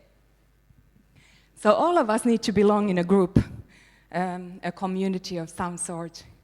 And some people need more groups than others, and some are just happy with one. This chapter is about belonging and how in Finland we try not to leave anyone alone. It's about teachers helping each other and collaborating, sharing their ideas and their knowledge, but also about the students, that how they are looked after at school. So in Finland we have a strong culture of inclusion in the classroom, so you would have many special needs students in your classes. And in Finland the students can receive special needs teacher education without diagnosis. So every school has a part-time special needs teacher. I don't know how it is in Thailand, but in Finland, full-time special needs teacher who gives part-time help. So that's what I did for a couple of years in Finland. So I pulled the students out of the classroom and taught them math or reading or English or whatever they needed help with. And as high percentage as 25% of the students are getting special needs help at some point of their school life. And in Finland we find that we're focusing more on the students' strengths than the weaknesses. So we are trying to help rather than label. So if we see that there is something, we try to help first before we label the students. The parents' attitude is very appreciative towards the special needs education. So I've never had a parent saying that, why is my child in your classroom during Finnish lesson or in a math? They really appreciate it, and that's the culture in our schools. So if more help is required, then there's a student welfare program in place.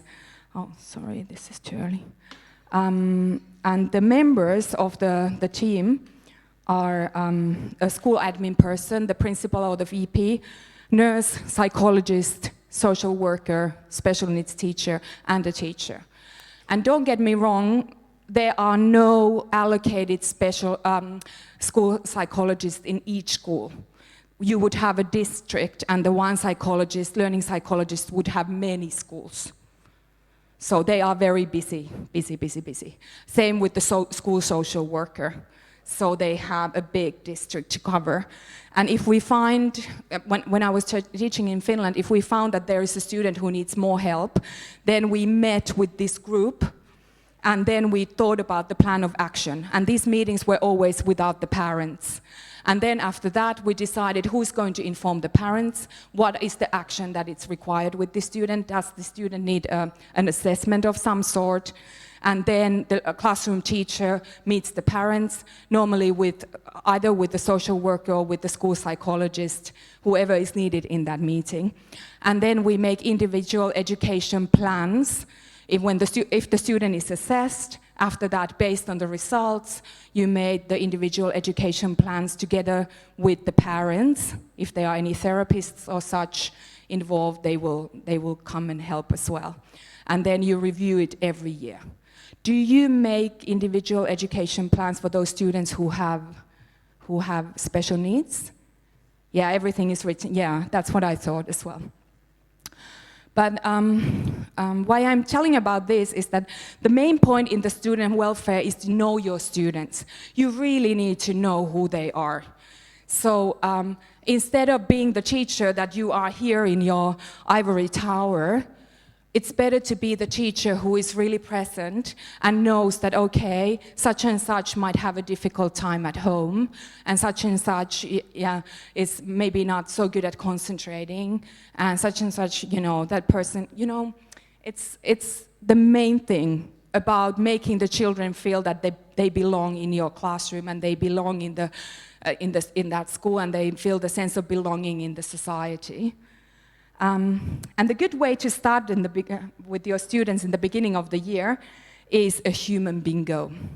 So we're going to play a little bit. So in your handout, you have a bingo. I think is it on the last page? It's like a grid that looks something like this. So the rules are, you will need to go around the room and ask questions from people that are on that grid. And you need to, everyone has played bingo before, right? You need to get one straight or one from top to the end or diagonally. And then once you have finished your grid, then you can come back and sit down. You get to know each other a bit better. And the one in the middle is a free choice, so you can ask any question you like. It's this one in the handout. So please, have a walk around. Maybe you can start from your table and ask the questions. You try to get one line straight, and that's the bingo. Go for it. ค่ะเริ่มเล่นบิงโกกันได้เลยนะคะช่องตรงกลางเป็นคำถามอะไรก็ได้เราใส่คำถามส่วนตัวเข้าไปได้เลยค่ะถามในโต๊ะตัวเองแล้วก็ไปถามโต๊ะอื่นๆได้นะคะ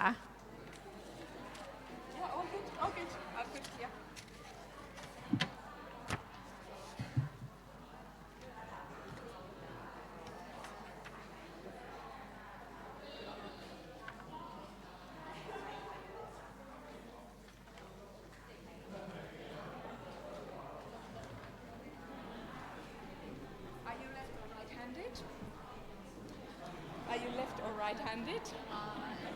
Oh. Are you a teacher?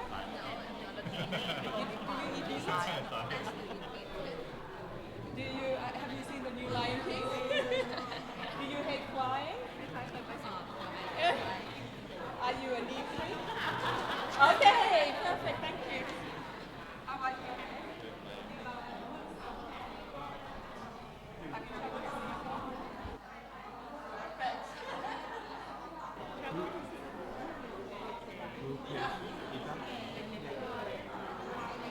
Singapore,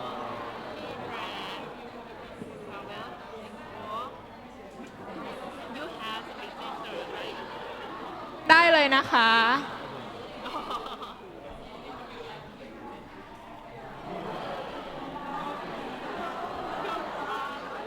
Does any one of you, anyone loves animals? Yay! I'm not the big sister. You can have that one. I do. I thought that would be a very difficult one. Yeah.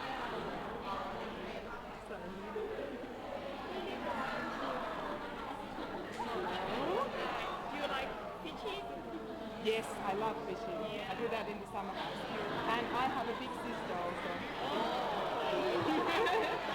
Anyone who loves to go shopping? Yay! That's an easy one. หมายถึงว่า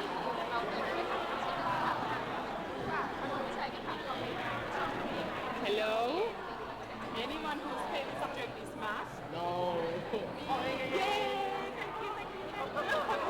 I have a big sister. Yeah. I can help. You traveled to Singapore, right? Yes. Do you know how to skateboard? Please. I know. Yeah.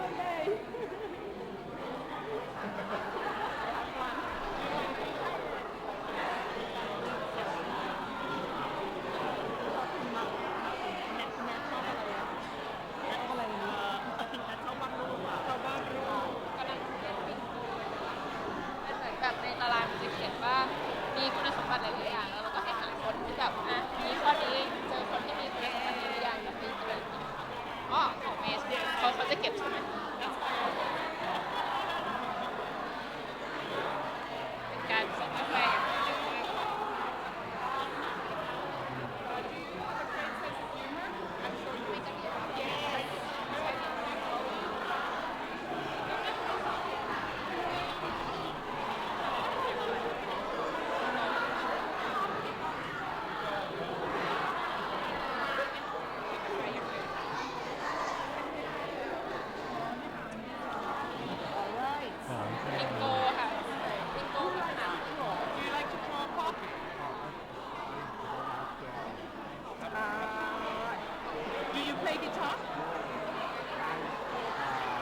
Never broken a bone. That's good. I also have broken a bone, so you can take that. Yeah. Oh, yes. I can also play guitar. Perfect.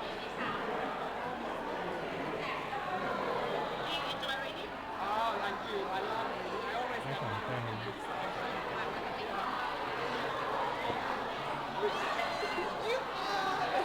I thought you were nobody can do that. Thank you. Dean, I have a big sister if that's missing from yours. Is your favorite color red? Yeah. Can you keep the secret? Yes. Yeah, great. So can I.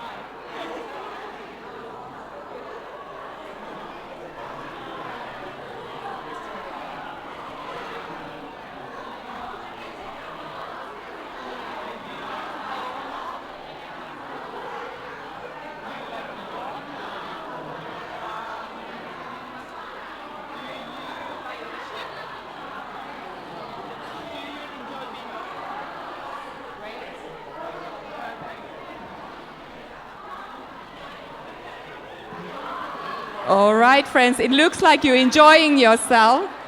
Just 2 more minutes, okay? Try to finish one bingo if you can.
announcement about the break.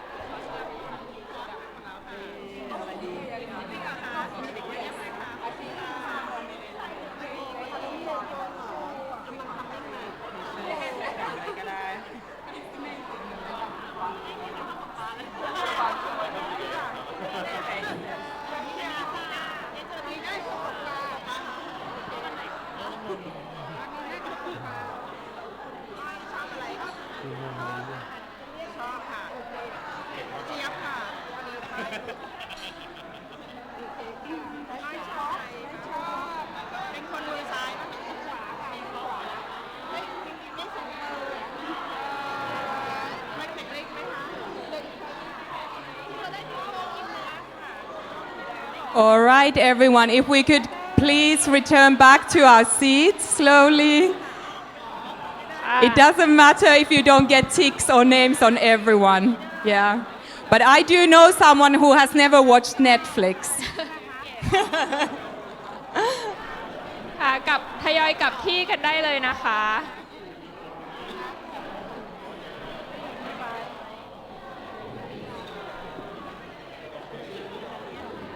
ค่ะทยอยกลับที่กันได้เลยนะคะ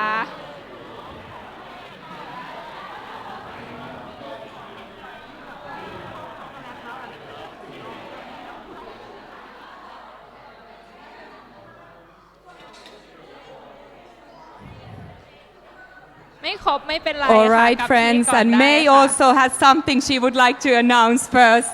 So if we could all please return back to our seats. Thank you. ใครที่กินเบรกอยู่นะคะขอรบกวนนิดนึงถ้าเดี๋ยวเขาจะเข้ามาเก็บเบรกตอนประมาณเที่ยงนะคะถ้าใครอยากจะกินให้เสร็จก็กินให้เสร็จก่อนได้แล้วประมาณเที่ยงเขาจะมาเก็บไปค่ะค่ะขอบคุณค่ะเดี๋ยวเขาจะเก็บเบรกประมาณเที่ยงจ้ะ All right. I'm sure everyone had so much fun playing. So this would bring loads of joy to your classroom as well. Children love these kind of things. Had anyone played this kind of a game with their students before? Okay. Did you get all squares filled? Yeah? Everything in the grid? Anyone? No. Okay. Everyone got one bingo, right? Yeah. Okay, good. Perfect. But that gives the children idea about their friends in the classroom, but also to the teacher who's doing what, and you just need to think about the questions carefully, right? I was trying to think of tricky questions like the Netflix or something like that. Okay.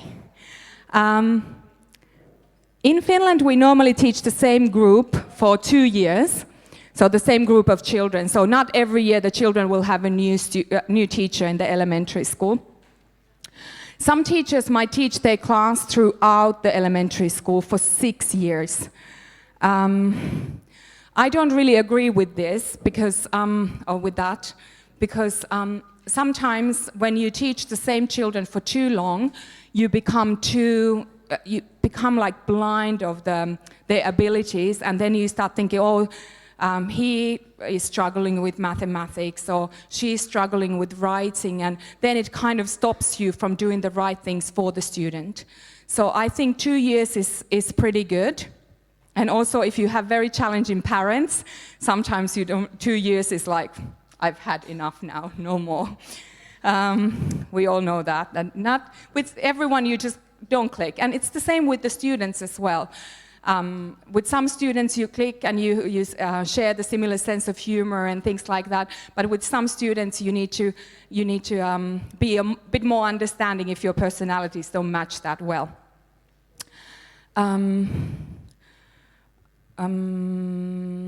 Some students are very willing to share about their life and their experiences. But as teachers, we need to be careful what we ask and that we don't put the children in a difficult position needing to explain.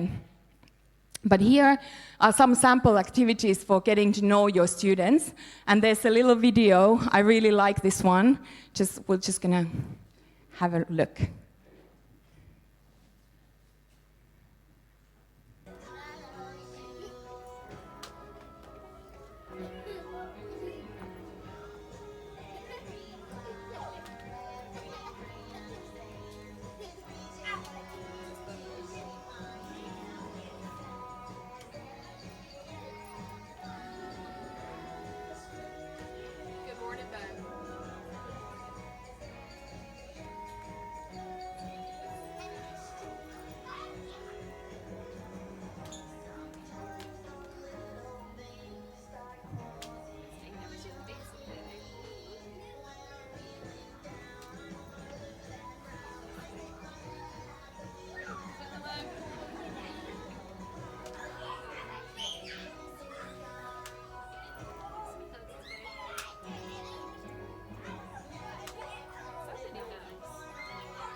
Okay, so what did we see there? We saw some students were being super creative and made their own greetings.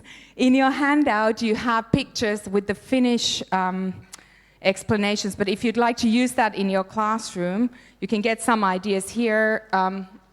There's There's a hug and high five, handshake, dance, wink of an eye, and just wave. So different ways that you can come in the classroom in the morning. And of course, I don't know if it's culturally appropriate here in Thailand to hug children. I don't know how, because in Finland it's okay, but in some countries I know it's like teacher touching the children can be a bit of a problem. But in Finland it's okay that you give a pat at the back or you give a hug and you did a good job. But it's always, different cultures, different ways. Then you can, getting to know your students, I'm sure many of you do morning circles, you talk about, or at home you talk with your children about what happened, what you're going to do today and so on. Then weekend news, that's especially, you need to be careful that you don't ask questions if the home situation is not that stable. Sometimes it might be like that. Then it's show and tell, that the child can bring something to school to show, and then they can talk about that. In the kindergarten, I'm sure you do it a lot. I used to call it show and shout, because what happened was, it's a girl who's bringing the Barbie for the 10th time, and then it's, this is my Barbie, this is, and everyone is like, okay. And then they're not listening, then I'm like, shh, everyone, show respect, you need to listen to your friends. Anyway, but it's a nice way also for older students, they can talk about their hobby or something they have created or something like that. Very important that everyone gets a chance to stand in front of the class and tell about something that's important to them. I saw this really nice idea in a music lesson. So the students, they had this area like a mat in front of the class, and the teacher started the lesson always that you could, if you had something that you would like to perform, this is the space, and you come and you sing your song or you play an instrument or something. And that was the way to start the lesson. And every lesson, he had someone who wanted to show something that they were doing, that they were, they thought they were really good at. Then in Finland, the teachers are expected to have lunch together with the students. So that's one of our duties. So you would always take your class for lunch. And then I used to love this moment during the day because I got to chat about different things. And it's also about table manners. That was one thing that I found when I came to Singapore, because the canteen situation in all the schools where I worked at is very free. So the children are just all over the place, they are just chatting, and they have their hats on their heads when they eat. That's one thing in Finland, you always take off your hat, and then you eat and you sit properly, and you put the rubbish away and so on. Because in Finland we really need to teach the table manners, that you sit nicely and you don't run around when you eat. It's very serious business. But it's also like you can talk about what they have done during the weekend or during the day and things like that. So if you can create some of the more free situations where there's no pressure to test them what they know, it's about their personal life. Then Mr. Walker's book mentions the home visits. I have never done home visits in Finland. I have done a couple, but it's only been because I have had a worry about the child, so I have gone to the home with the social worker. But I've never gone in such that I have visited just for the visiting's sake. And it's not really so much of a custom in Finland. I don't know in Thailand whether you do that or not. And also a good thing to getting to know these students is to play with your students and let them choose the game and let them lead. And it doesn't need to be something that lasts 45 minutes. It can be something that lasts only 5 minutes. And it can be a homework task. Say, think at home, think about a game that you could teach to your friends. And write it down, step by step, the instructions, and then explain it to your friends and lead it. So that could be that's a really good thing to boost in the self-esteem and the sense of belonging. Okay. In Finland, we have, as I said, like 45-minute lessons, and we also have these subjects that are quite unique in our curriculum. So each of these subjects takes two hours of the weekly timetable. Textile work and woodwork, you choose one. You choose textile work or you choose woodwork. And then home economics starts on grade 7. And that's like cooking. And during these lessons, I find that the students often feel a very strong sense of belonging in the group. So in the home economics, they cook together and they sit down and eat the meal together, what they have cooked. And then in woodwork and textile work, students get to design something on their own and make it out from different materials. And it's not like Pinterest walls that everyone is doing the same thing. It's like you actually design what you would like to create. And these subjects really help students thinking out of the box. They boost their creativity. And very much of those 21st century skills that we need. Here are some more examples from the woodwork and textile work lessons. So the owls or the squirrels you see, they are probably, I would say, grade 1 or 2 who have designed those. And then those little stools, I think maybe grade 6, grade 7. So in woodwork lessons, they have done those. Do you all use Pinterest? Everyone? Yeah. I also use Pinterest, but there's a problem with it. And what I find with it is it's great in many ways, but as teachers, we often have the pressure to everyone making the same. So you spend your hours cutting paper or preparing something for everyone, especially if it's something with art or craft or something like that. And I understand the parents want to see the same thing because they want to compare. And it's very difficult to get rid of that whole comparing culture and say, no matter how much we say that each child develops at their own pace, I'm a mother, I know that I'm also like, oh, he's not doing this. Oh, Sisu, come on, I keep on telling him. Yeah, so it's difficult. But often the planning and the preparation for these kind of things takes a lot of time. Instead of you thinking, the child designing themselves what they could do. What is the thing? You give a theme, the theme could be a rainbow. How would you like to do it? You have different things in the classroom, and you let them choose the materials they would like to use. And it will be their own representation of the things that they did. Afterwards, if the children are older and they can write, they could write about how they did it, why did they plan this, why it is important to me, why this is my idea of what rainbow looks like. Or if it's a younger child, you record, you ask, what do you think about your work? How do you feel about it? Why did you make it like this? What do you know about rainbows? And then if you have time, you type it down and you show it to parents. It tells you a lot more than something like this. But I use Pinterest a lot, especially with worksheets. If I need to teach a very specific topic for grammar, for instance. So I will try to find something from there. One big theme in the Teach Like Finland book is about celebrating students' learning. In my special needs class in Finland, we celebrated when someone learned to read. And I always brought a cake to school.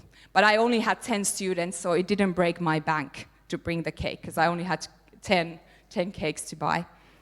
But finding time to celebrate learning might be tricky, but it can be something as easy as letting them then lead the game or write a piece of work that they have done in front of the class, or let them hold a presentation about the hobby that they really like or what they learned in outside school.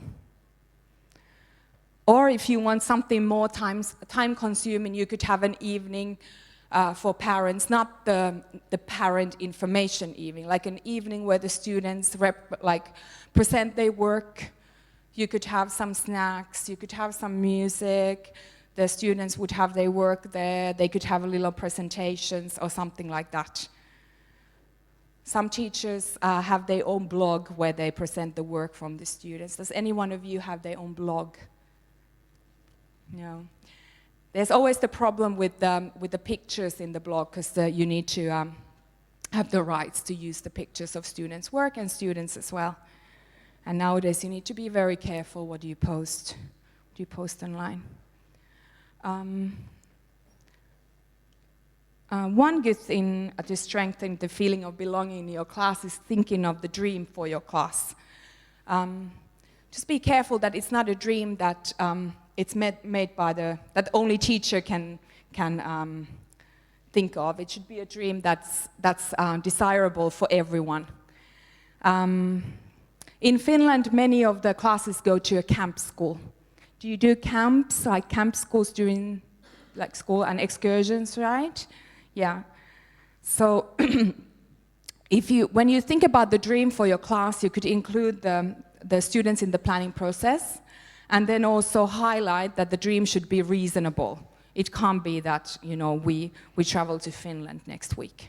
It has to be. Of course, you can brainstorm, but then you need to set with something like that. So the classes in Finland go to camp school, but the problem is that in Finland, the schools need to be free of charge. And of course, the camp schools cost money. And the funding of the camp school goes to the parents, and the teacher is not allowed to be involved in the money collection or anything like that. So when they go to camp school, it's normally grade 5 or 6 in the elementary school, or grade 7 to 9, grade 9, I would say, in the secondary school. And it's like the parents are organizing all these events where they try to raise the money, and the children are selling this and that and the other, so to raise the funds. And then it might be the case that some students don't want to go to the camp school, and then you would have 1 or 2 students who are absent from it, and then it's not the class dream anymore. So, and personally, I find those camp schools a little bit tricky, because then still, even though you have parents there and parents have signed the consent, if something happens, it's always on the teacher. And then, yeah, and then you have lots of activities for swimming and such, and you are, yeah, this, because you're always in charge.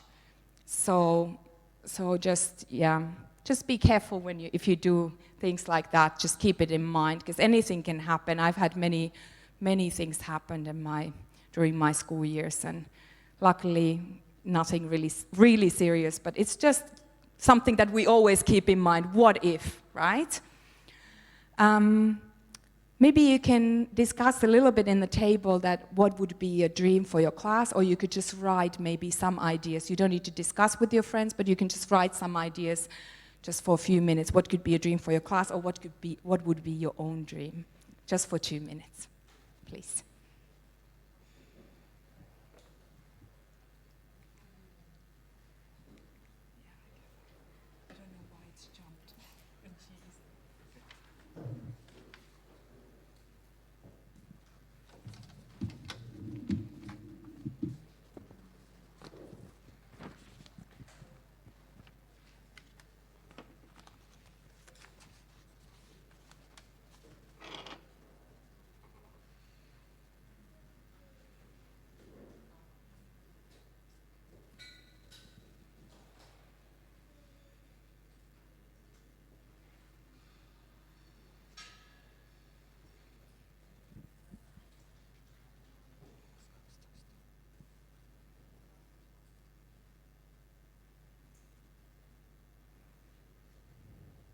All right, I hope you have dreamt big, and you have nice dreams for your class or for yourself.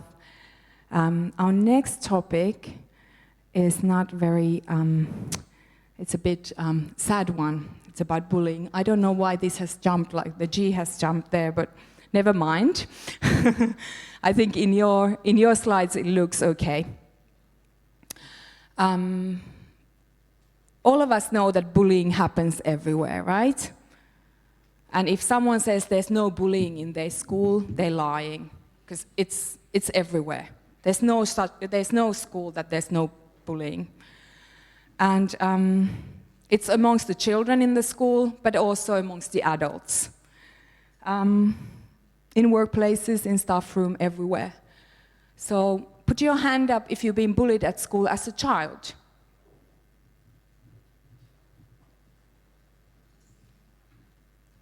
Not badly, but a little bit. Yeah, I'm still here, yeah. And at work. Yeah, it's a topic that you would not like to raise, but it's something that's very, very important. Often those people who have been bullied never tell anyone. They are the ones who suffer alone, so they don't tell parents. And then some of the children are the ones who cry wolf for everything. Somebody says, she said to me, you stupid, I'm stupid. And I say, often what I do with my class is that I try to teach them strategies to cope with bullying and with different people, that they wouldn't cry wolf from every single time when something happens. And what are the things you should tell the teacher? And what are the things you try to solve with your friend? So those are quite essential things that you would need to go through with your class. Often then parents would come to you and say that, oh, my child said he's been bullied at class or she's been bullied at class. It's also sometimes parents ask, the way they ask questions at home, they might ask, are you bullied? And you will always get the answer yes. Or maybe, yeah, yesterday such and such. Like when it's the way that you ask about the school day from your children. You can always also ask, who did you play with? What did you do? What kind of, and if there's a serious concern that your child says that they are alone all the time, then you would need to address that. But then it is a very tricky question, and there's a lot of discussion about bullying at school and bullying in the workplace in Finland. The Teach Like Finland book mentions these strategies that you could use with your class. So knowing each child, playing with your students, celebrate their learning, and pursue a class stream. Those ones that we spoke about earlier. I would also like to add that the teacher gets, of course, involved straight away if they see any bullying in class. And you have consequences, and they are clear to the children. So what happens if you call someone stupid? Or what happens if you slap somebody, or if you push, or if you call someone names? What is the consequence? And it's with the essential agreements. You make the rules in the class, but the rules are meaningless if you don't address what's going to happen if you break the rule. What is going to be the consequence from that? And then when the rules and the consequences are clear for everyone, then it is easier to manage if there are any bullying cases in your class. In Finland, we've had many anti-bullying programs, and perhaps the most well-known is called Kiva Koulu. Kiva means nice in Finnish. It's a program that has lesson plans, and it introduces different kinds of strategies to schools, and it's also a permanent part of the school life. I will show you a little video, introduction video of the Kiva program. And from that website, you will find resources in English as well about Kiva program. This video will be in English. You need to scroll down a little bit. This one, yeah.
In some schools, they have had older students to deal with the cases when younger students have been bullied or teased, as I would say. And then if they find it's getting more serious, then they will tell the teacher and the teacher will get involved.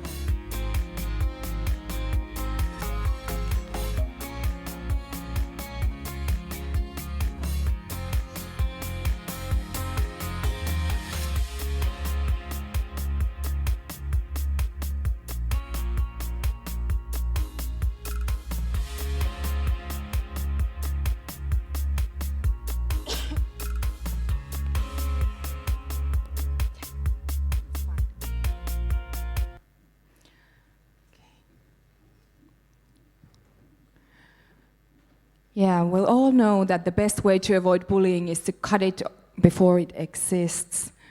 But some of the things that you saw in the video, maybe you can have a look at the website and find some more ideas if that's something that you would like to address your work. One thing, here are some more example activities for belonging. And some of the things that are mentioned in the book, but also what I have found very useful with my class. A sociogram is something that I always done with my class. It's the student writes their name, like let's say I write Nina, and then I choose or write 3 names that I would like, 3 names of friends in the class that I like to play with, or I like to spend time with. So very simple, you write your name in the circle and then 3 names or 5 names of those friends who you spend your time with. And everyone will write someone's name, but then if you see that someone is not mentioned in any of those sociograms, then that's something that you will need to address. That might happen, it might not happen, but it's something that as a teacher you need to think about. Then the buddy system with other classes, so the older students can help younger students. Also teachers, do you have like teacher mentor systems that like when you're a new teacher going to school, then you would have like an older colleague to help you. That's also something that helps the teacher to get used to the school routines. Then one thing we talk about, the trendiest one in Finland is now talking about your strengths and building on them with positive pedagogy. It's all about the strengths of each person, and Mrs. Kaisa Vuorinen has researched student strengths and how we can build upon them. This first link here is about her study. I strongly suggest that you check it at home. She has studied, done a research about how thinking about your strengths and knowing your strengths as a student can help you succeed more at school. Because quite often we start from trying to change the weak points instead of trying to building on the strengths. So first we should find out the strengths of each student and try to find a pathway from the strength to build the weakness or the area of development. I would like you to think about your strengths. So I have a little activity. I will say a few character types or what kind of strengths you would have, and if you feel like it matches you would need to stand up. You can choose more than just one, okay? So please stand up if you think you are trustworthy, that you can keep secrets,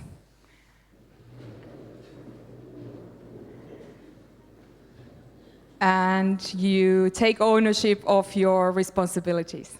Good. Okay, then stand up please, or stay put if you think you're optimistic,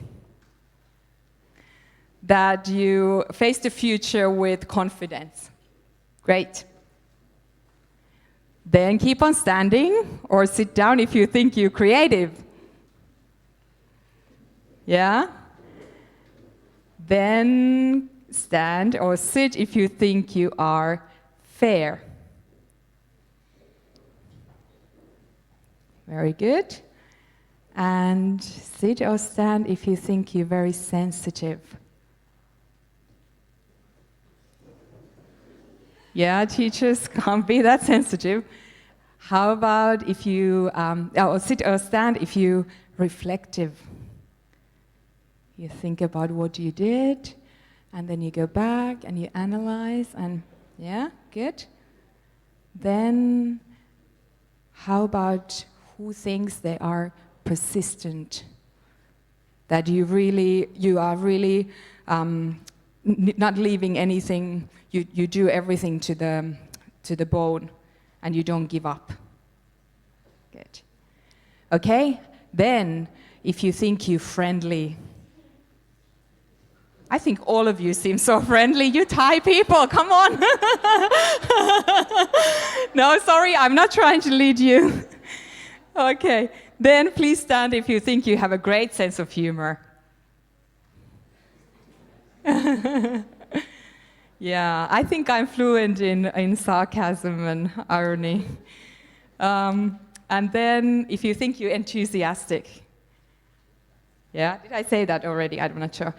Last one, if you think you're socially in tune, you know how to act in different situations with different kinds of people. Excellent, thank you very much. You have this, good job.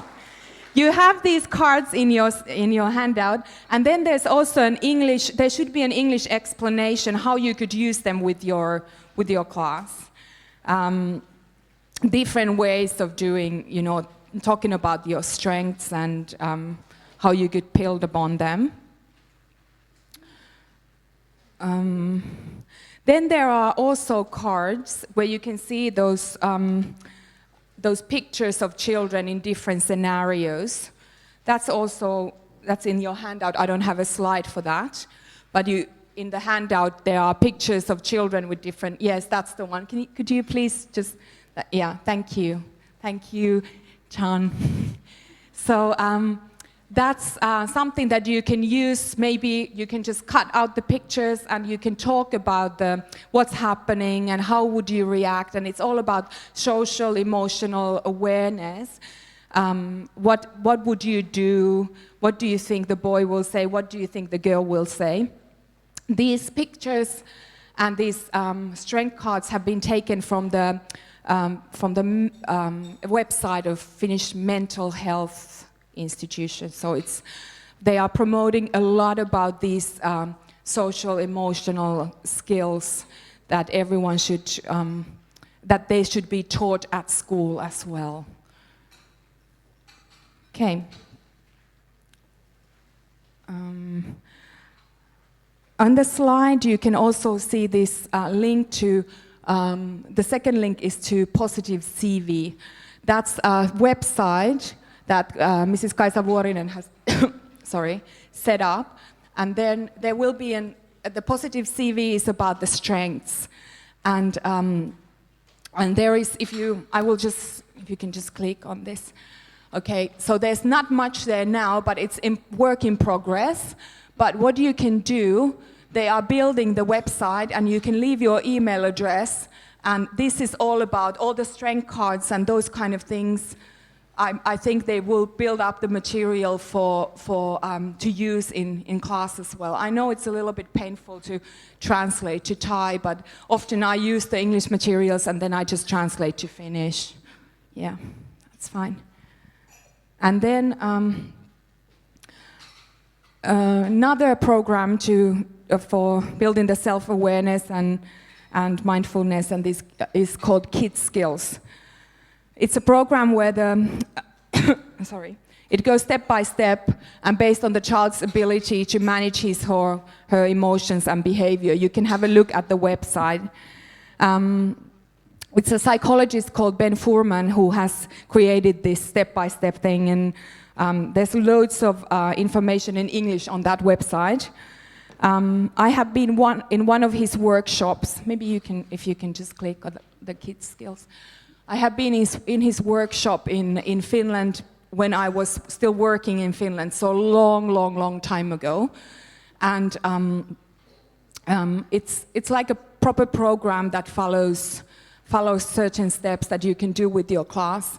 And there were loads of picture books and scenarios that you can use with children, and there was not so much text, so you can easily translate and use the images. But just have a browse through if you're interested in that at home or at your convenient time.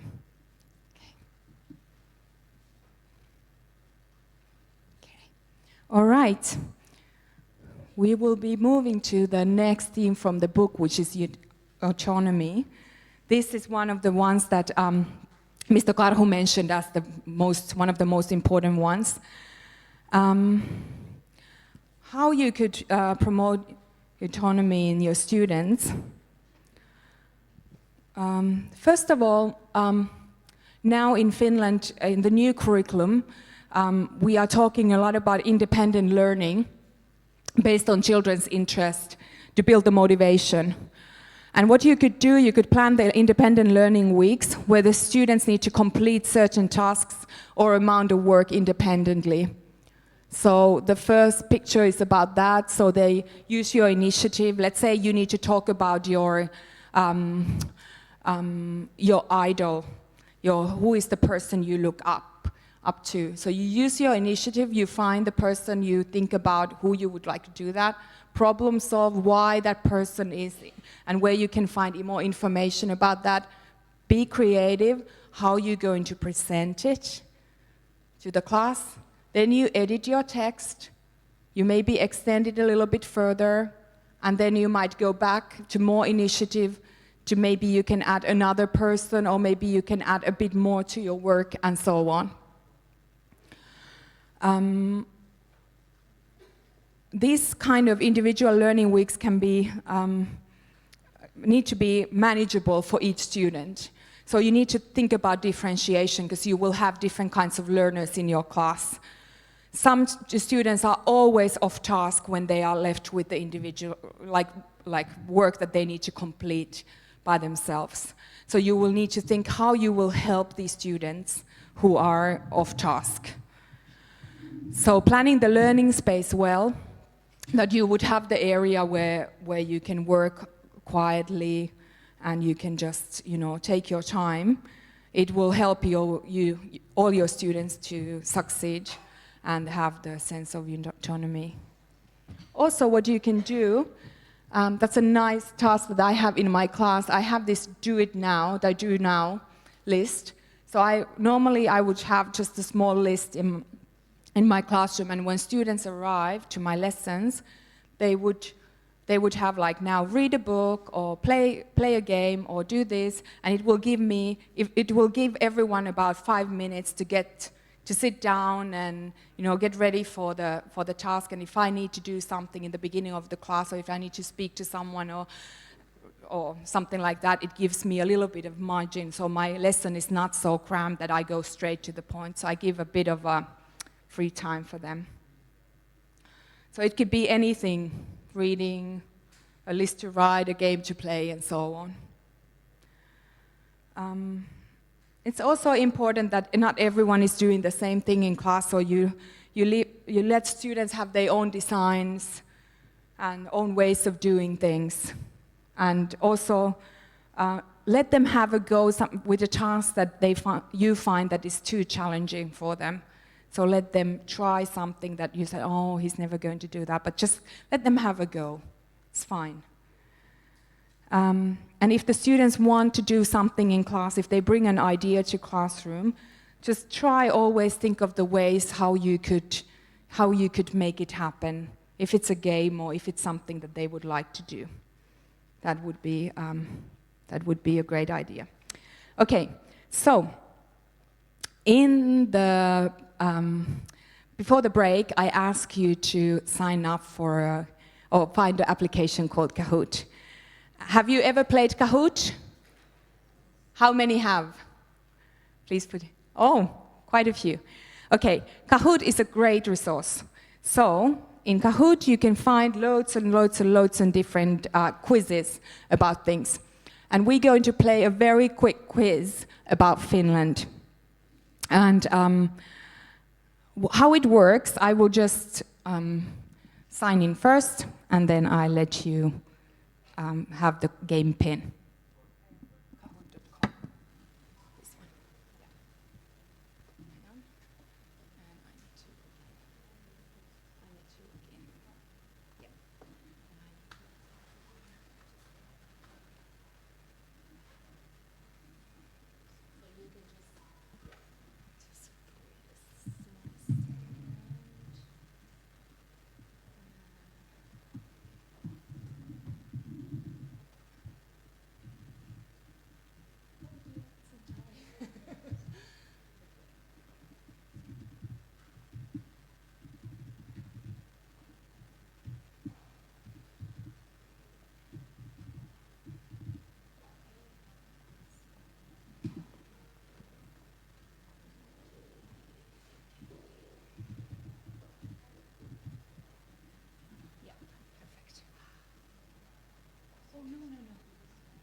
Sorry, guys.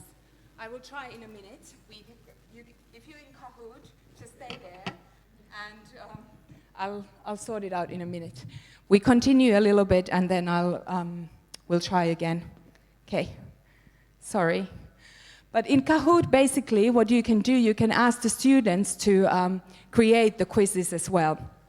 So I will show you how it works in a minute when I get you to the next activity. So then I will have learning awesome. That one we can, Our yes, learning that's a platform good one is to used by watch. millions of people all over the world. Teachers, students, company employees, and lifelong learners.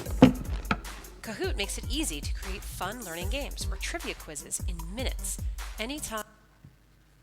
Oh.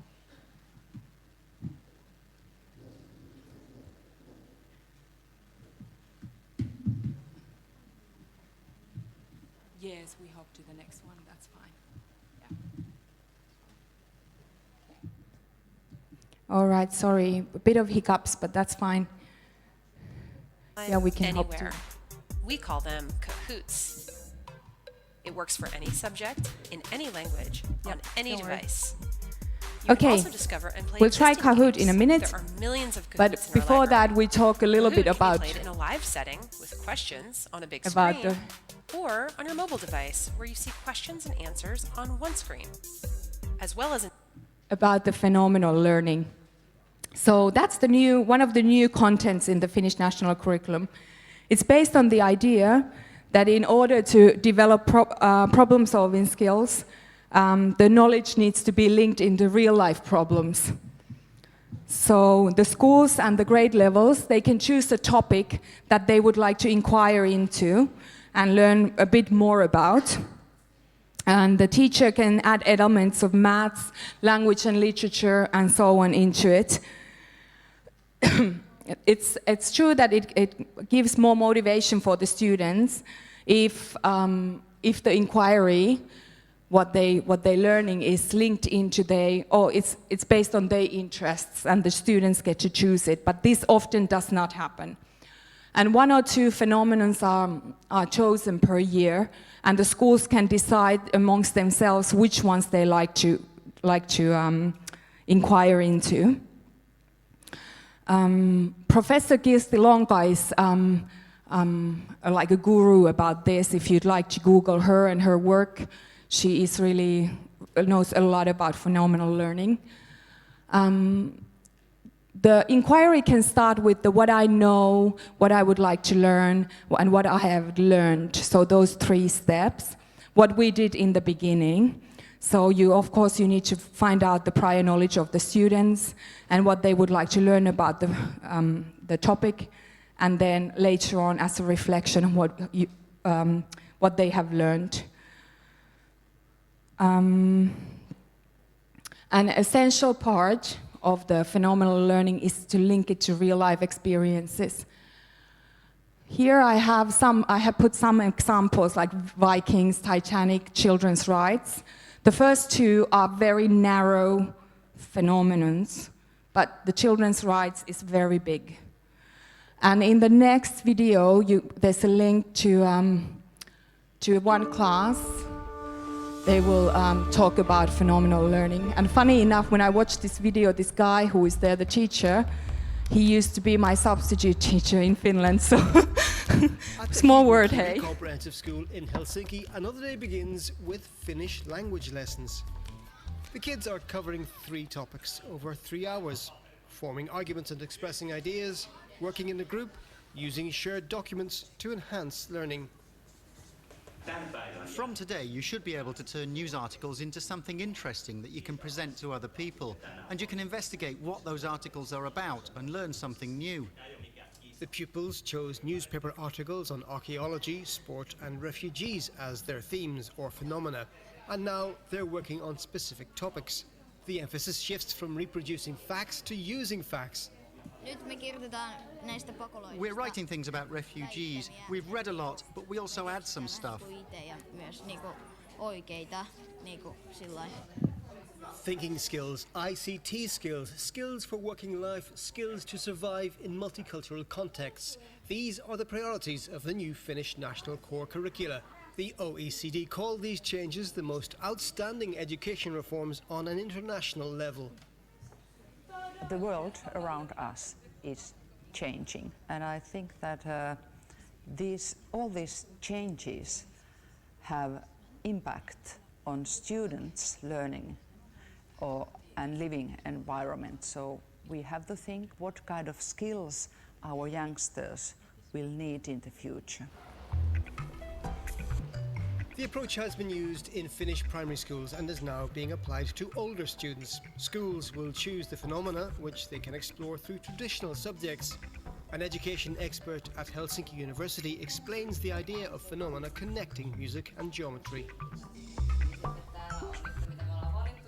We kind of still use subject orientation, and we take care of the knowledge base of let's say, mathematics. But at the same time, we want to find different orientations that we can use in a nice balance between this subject orientation.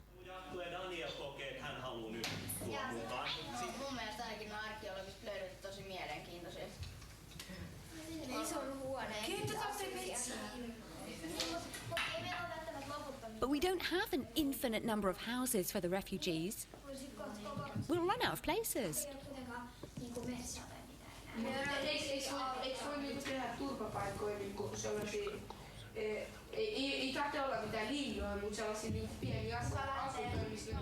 Will other countries follow Finland? Petteri Elo will spend the next 3 months in the US explaining the Finnish curricular reforms to teachers and administrators there. If the standardized tests are very, fact-based testing, then I would guess that, the phenomenon-based learning approach might not fit that system.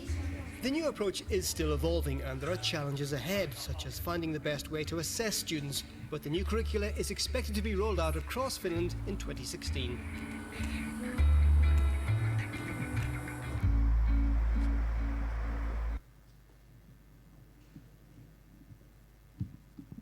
Okay. So we saw the students learning about this. Now last week, just in Finnish newspapers, there was a lot of talk about this phenomenal learning. And many teachers were saying that it feels like the students have been left alone. So they are not learning the essential skills. So there's been a lot of criticism in our curriculum regarding these excuse my English, phenomenal learning things, yeah. So we'll see how it goes, whether they will change or whether they will do something else about this or how they will develop it for the next curriculum. But now, at the moment, it sticks, and there's it's almost like the teachers have been divided in two groups: the ones who like it and the ones who don't. So let's see what happens in 2026. When maybe the new curriculum is out. Okay, now I will try the Kahoot again.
So if you are on your app,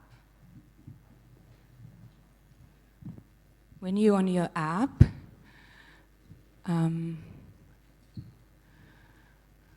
you will see an icon that has 4 different colors. It's in the middle, so you would need to press that. We have the sound. And then this game pin would need to come up so you get to the game.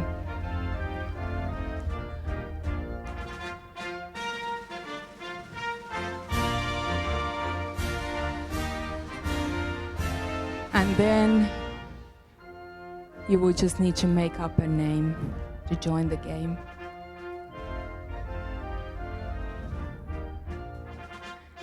So I just went through Kahoot a little bit, and even if not everyone can join, it's okay. If you have someone from the table who can join, that would be fine.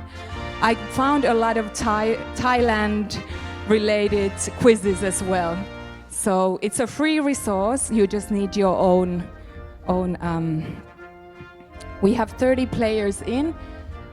Is someone still trying to get in? ถ้าใครเข้าไม่ได้ดูของเพื่อนก็ได้นะคะ Okay. May I start? Okay, maybe you can play as a team from the table as well. Okay, so basically you need to answer the questions looking the right icon. Just clicking the right icon. Question 1. Who is Finland's current president? Easy. Triangle Urho Kekkonen, Diamond Martti Ahtisaari, Circle Tarja Halonen, Square Sauli Niinistö. So press the right image. Joo.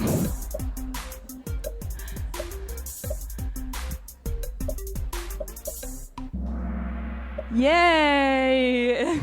Good job, Green. Sauli Niinistö. Okay, next. Oh, well done, Kate. Where's Kate? Number 1. All right. Question number 2.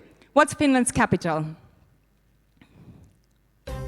Stockholm, Copenhagen, Helsinki, Tallinn.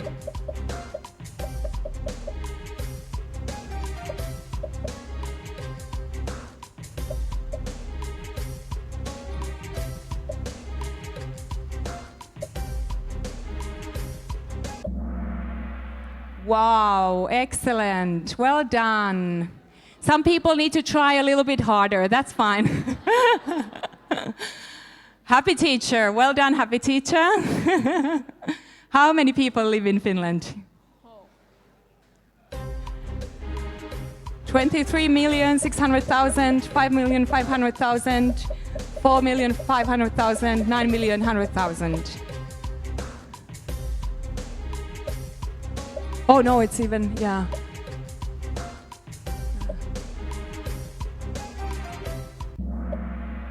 Yay, 5.5 million. Good job. Next one. Happy teacher. Come on, you're on fire. What countries does Finland have borders with? Germany, Poland, Czech Republic, Russia and China, Estonia, Russia, Belarus, Sweden, Norway, Russia.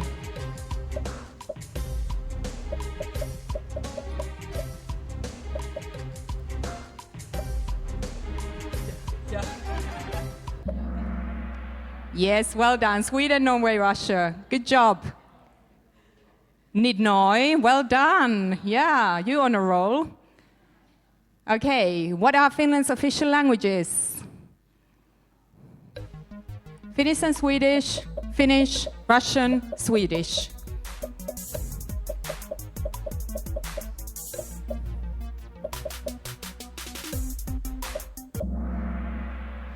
Yes, Finnish and Swedish. So at school we must study both languages. I come from Finnish-speaking family, but I studied Swedish at school, and this Finnish language is very different to any other language. So Swedish was very, very difficult. Well, not difficult. Languages have been easy for me, but yeah, we need to learn 2 languages at school. And even more. Nina, good job. I don't have a prize though. Sorry, I shouldn't have said that. What year did Finland get its independence? 1918, 1919, 1917, 1920. We had our 100-year birthday a few years ago. I give you a tip. I don't say which year. Well, that's a good tip. Very good. Yeah, so 1917. Independence from Russia. Okay? Great, well done. When did Finland join the European Union?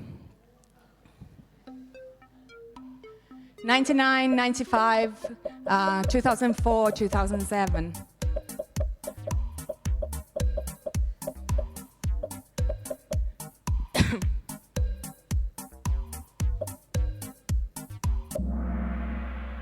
Yes, 95. We were one of the first countries who were there, and we have euro as a currency.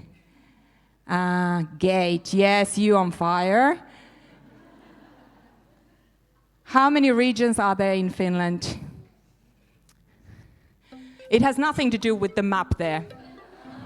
This is very confusing. So 19, 15, 5, 21.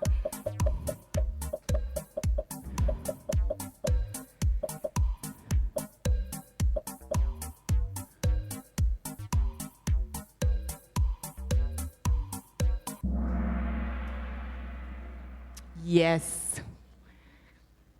Okay, so let's see who Tan is on the lead. Good job. See the next one. How many lakes does Finland have? It's called the country of thousands of lakes. So 168,000, 5,000, 137,000, 76,000.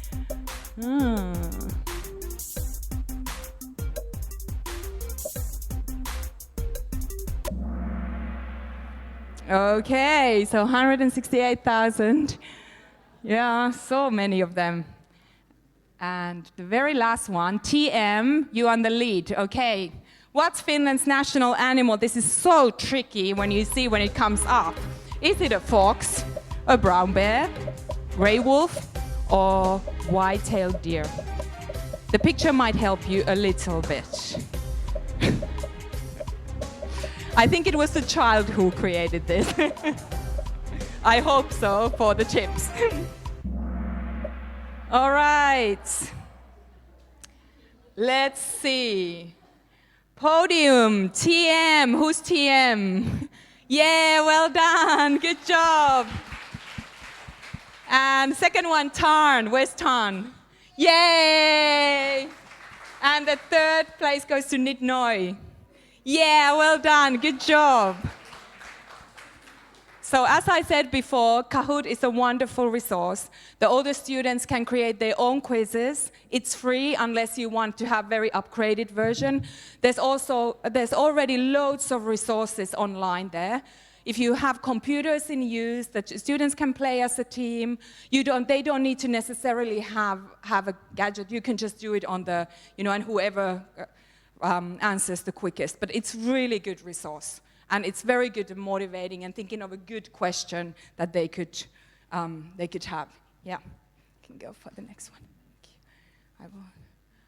Okay. So the real life experiences are very, very important in our schools. And one of the ones that we have is yes, this is the one. Yeah, one thing that has happened in our schools is, it's not, it's okay if we don't see it, I can just talk about it because we are a bit, the schedule is a bit tight, so it's fine. One thing that you have the link to the video, but it's about this place called Me and My City. And our 6th grade students go to this place where they get to a real life scenario that it's a society, a community, and everyone needs to work in some of the roles of the community. And so they have their own shops or they have their own things and they need to think about the advertising and the finances and all that. And it's one day that the whole class spends there.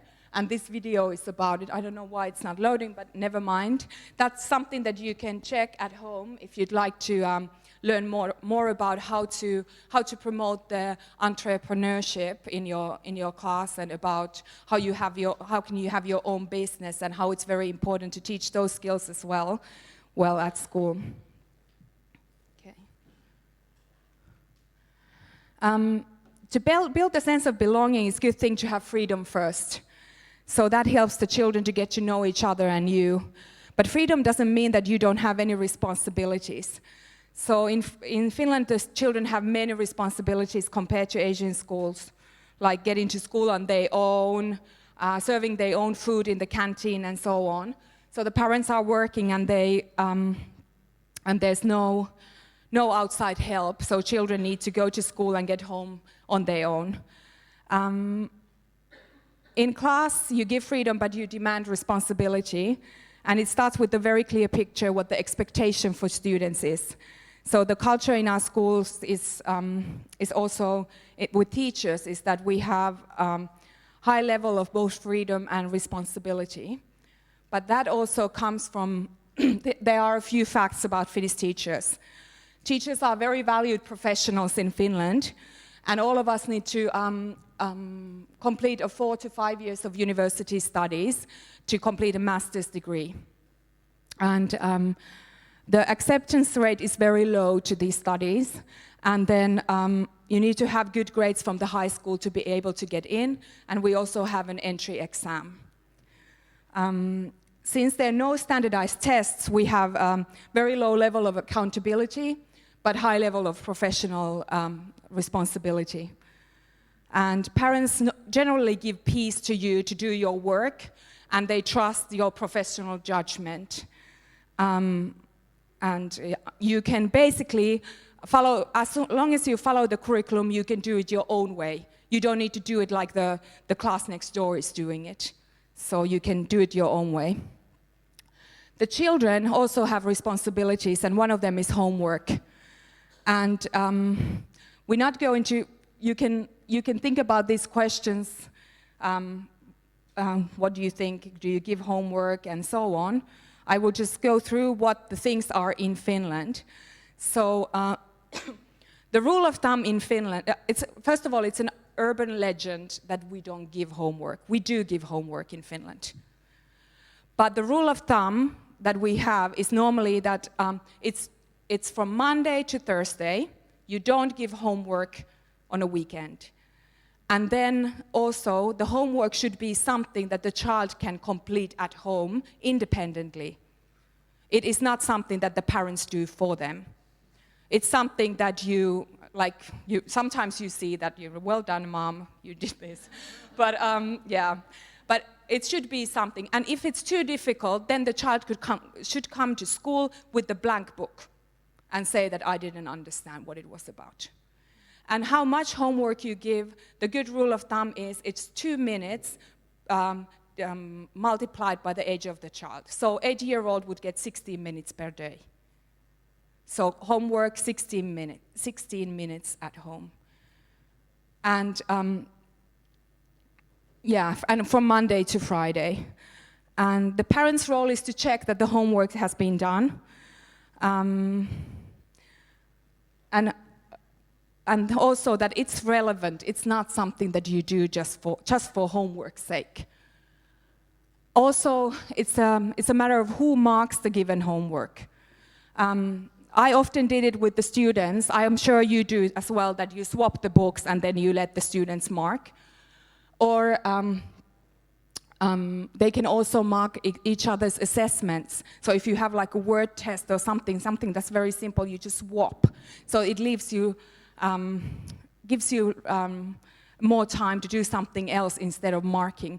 But I understand in some of the schools you might have very strict marking rules, that there has to be teacher's mark. But in Finland, it's not like that. I find in Singapore especially, I find that we give loads of worksheets to students. I prefer notebooks, that you have a book where they can paste or stick them, whatever it is that they're doing, or we write notes.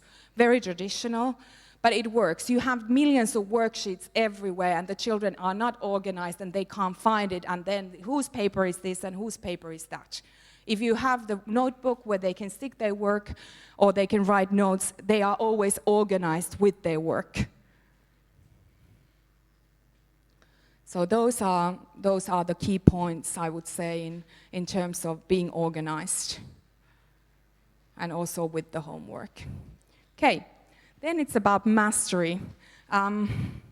We don't often, sometimes we get the days like, oh yeah, I got this. More often you feel like, oh, I wish I would have done this differently. In Finland, we do use a lot of textbooks. I don't know if you use textbooks in Thailand, but in Finland we do use them. And we think that the publishers, they are very, very good, and they thought about the curriculum, and you know that you have covered the content when you follow the textbook. But you can use the textbooks for ideas. You can do different things.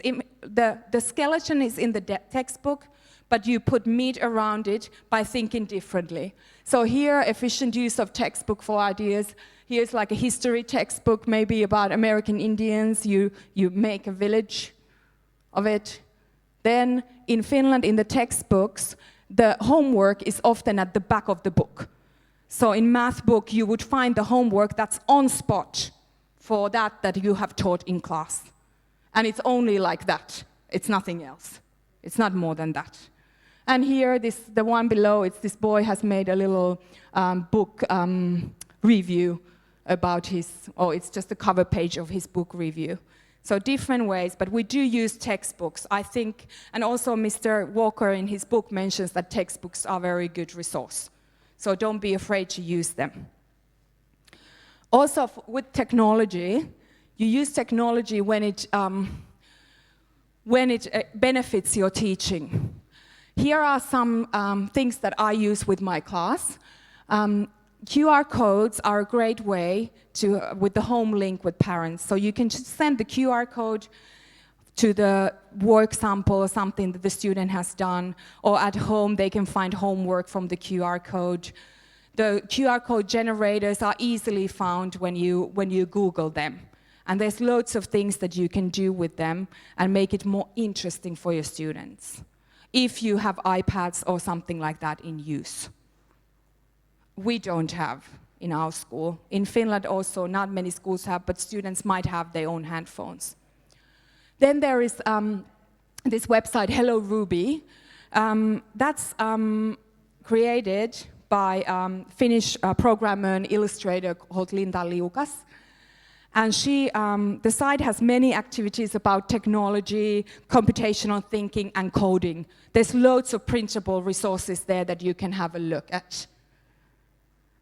Then Padlet is an application for a bulletin board. So you can add videos, you can have like a kind of like Kahoot, that you have a code, the class can access via the code, and then they can put like post-it notes and write about the topic on the post-it note, like give feedback or something like that. Has anyone used Padlet before? Okay. And then another one is called Edpuzzle, which is, you can download a video and the children can watch it and comment it or answer questions from it. So they can access it at home. And this is a good resource for a flipped classroom. If you haven't heard about flipped classroom, it's a very good thing to look at. It's about students preparing to come to your lesson.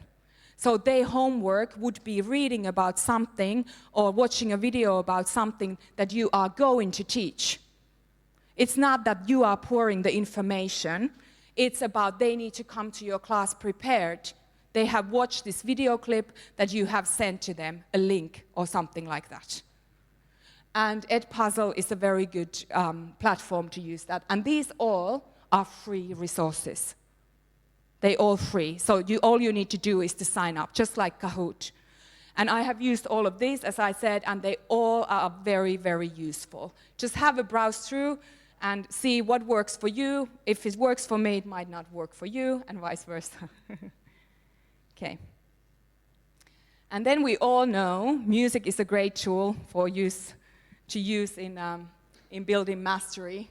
Everyone has taught, if you taught little children, you have taught letters of the alphabet or numbers or something like that with music. Music can also be a transition from one place to another. What I've done with my middle school students is that I made some Spotify lists, and they listened to music, and the lyrics especially, and then they had to make a poem analysis about that. For me, I find rap is the best music to teach anything. And then they can rap through, they can make their own raps, and even the shyest students really get into yo, yo. And it's the rhythm of the language as well that's really catchy. And I had one student who really learned, in my special needs class in Finland, who learned everything through music. And that was fantastic. He really had the rhythm in his soul. So in Finland, we teach in a very traditional way. So you can see this is definitely, I know you know this kind of teaching. You introduce the day's aim, you do independent work, and then you reflect. Often we forget about the reflection, but it's very important to reflect what you have learned. Mr. Walker mentions in his book that the amount of independent work should be more. There should be more, that the teacher is not the one who keeps on talking and talking and talking. There should be more room for the independent work. And then also, it should be clear for the students what success looks like. What is that you are expecting them to produce? A sample or an idea, what it is that we are looking for by doing this activity. That it's purposeful, it's meaningful, and it's understandable to everyone in the classroom. But in order to do your work well, you will need to plan really well. As I said before, we don't really have the formal assessments in Finland, except this one, which is matriculation examination. This is all a jargon from the matriculation examination website, but basically, the only assessment that we have is for the students when they're 18 to 19-year-olds, and that's the only formal one. And some students will miss it if they decide to go to vocational school after middle school when they're 15 or 16-year-olds. And this is about maturity, so big questions are asked during this matriculation examination. So some of the questions could be like, is it right in some circumstances to break the law? That's Finnish mother tongue question from this year. In religion, they were asking, analyze how religion can help one's mental health or jeopardize it. So these kind of questions, they are fat, big questions. They are not questions that you ask for detailed things. So when you're working on a class, when you work, you can think about a question, what you could do. What is it that you're currently working on with your class? What would be a big question for your class that you would like to ask them? And normally the big questions start with how or why. And once I was in a workshop and one of my, this presenter told me that, or told us that you should never ask a question from a child that you already know the answer for, if you already know what they're going to say. So in a class, you should ask questions that you are not quite sure what they're going to answer. And that's the how and the why. Don't know, I do that I ask a question just to check that, to know if they know what I'm talking about, but yeah. And then the assessment with the students. Mr. Walker suggests that you should discuss the grades with your students. You should talk a lot about self-assessment, which is going with the strengths as well. And the peer assessment that they get to, like gallery walk is a great way to peer assess. So if you have like pieces of art or something, they can write nice comments. But you will need to know your class before you do this, because some children might write something inappropriate. We all know that. So you need to know your class, that everyone gets a positive feedback. Okay. Then, the very last theme, and I will be very quick. The fifth theme in the book is about mindset. And Mr. Walker mentions that this is probably the most crucial part of the joyful classroom. As I said before, in Finland, the teachers don't like to work outside their school hours, or they try not to. We try to plan our PD and everything during the school year and not during our holidays. And when you have life outside the school, you gain the world knowledge that you need to be an interesting teacher. For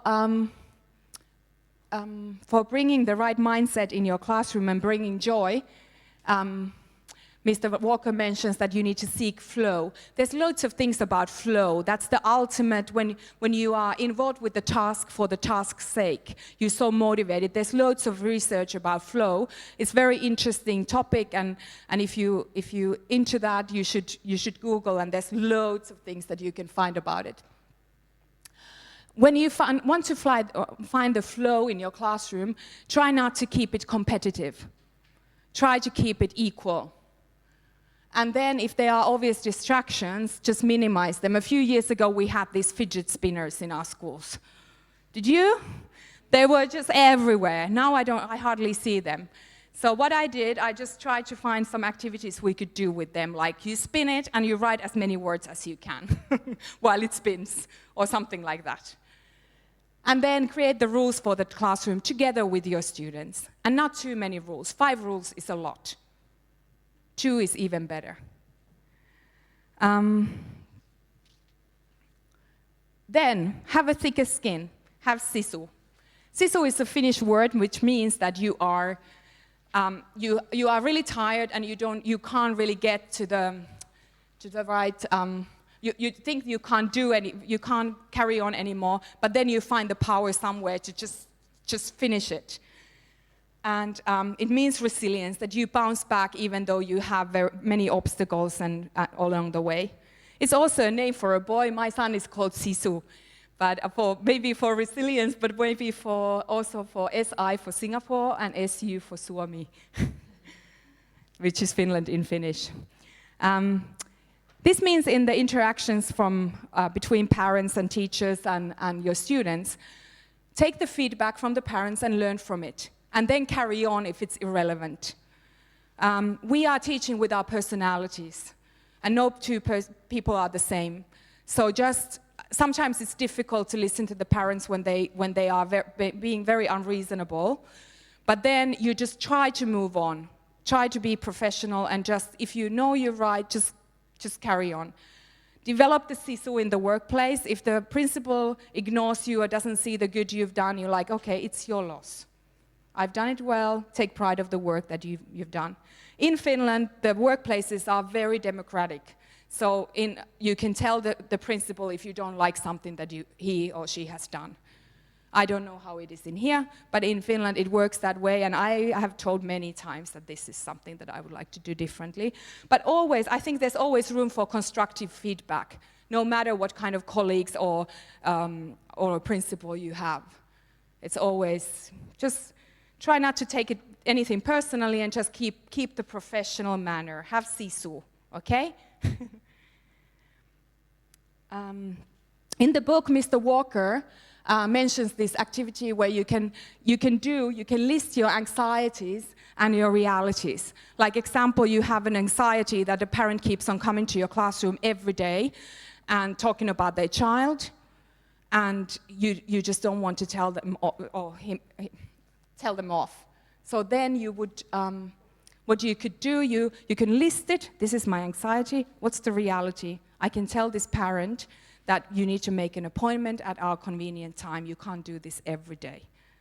So it's a good way to list, this is the reality, this is the anxiety that I have with my job, this is what I can do about it. When you write them down, it will help you to cope. And ways to help with the positive mindset. Collaborate with your colleagues, go teach, go plan.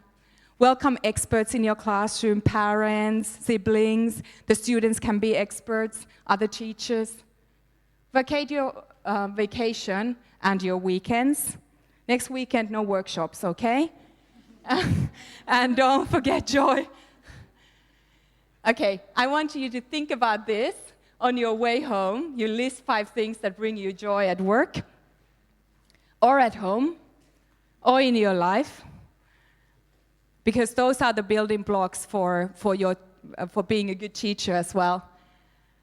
And then I give you homework. This will take 20 minutes. So it follows the rule of thumb, I guess, 2 minutes per year, your age. Please watch this. If you have not watched it, you must. It's very inspirational by Sergey and Robinson about schools and how they kill creativity. And then, I know I'm off the schedule.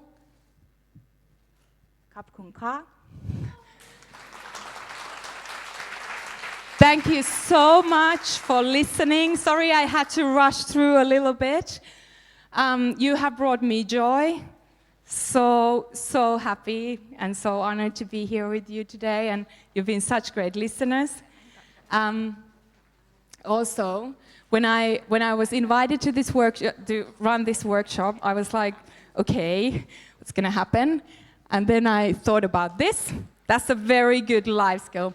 I have never tried that before, so I think I should definitely be able to do it. That's from Pippi Longstocking, who is my favorite character of all times in children's books, made by Astrid Lindgren. Wow. Wow. Such informative and joyful workshop, and I'm so glad to be here today. I'm Noi, my nickname. My name is Tarinthorn. I'm from Department of Research and Educational Psychology from Faculty of Education, Chulalongkorn University. So this time, please let me read us as participants. about the question that you still need more explain, please just feel free to raise your hand. Can be English or Thai ไทยก็ได้นะคะอาจารย์เดี๋ยวเรามีทีมช่วยกันแปลเชิญเลยค่ะคุณพ่อคุณแม่หรือว่า walk in ส่วนตัวก็ได้เลยนะคะมีคำถามอะไรอยากจะให้คุณครูนีน่าเนี่ยอธิบายให้เราฟังเพิ่มเติมไหมคะเป็นโอกาสที่ดีเนาะ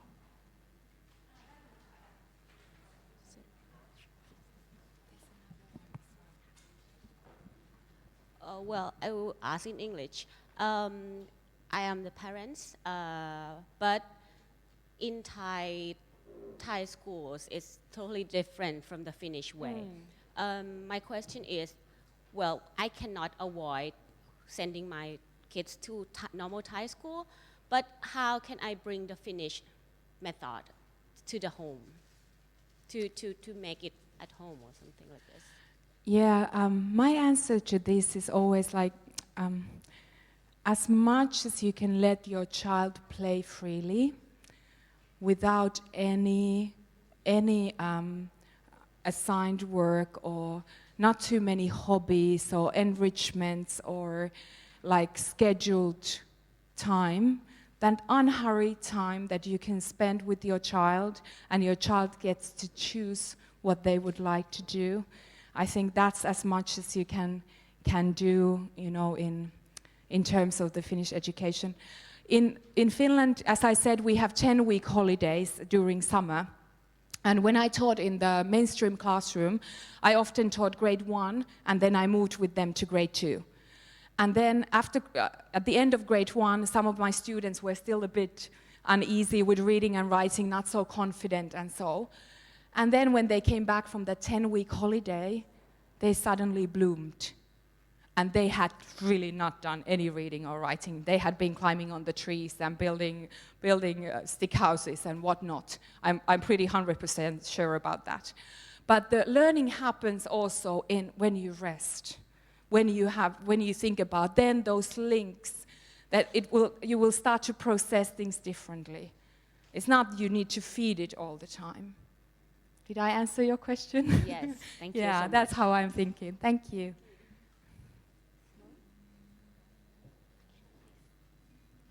Actually, I can add some more from that question because I have been experiencing putting the Finnish education in Thai kids for the past few months.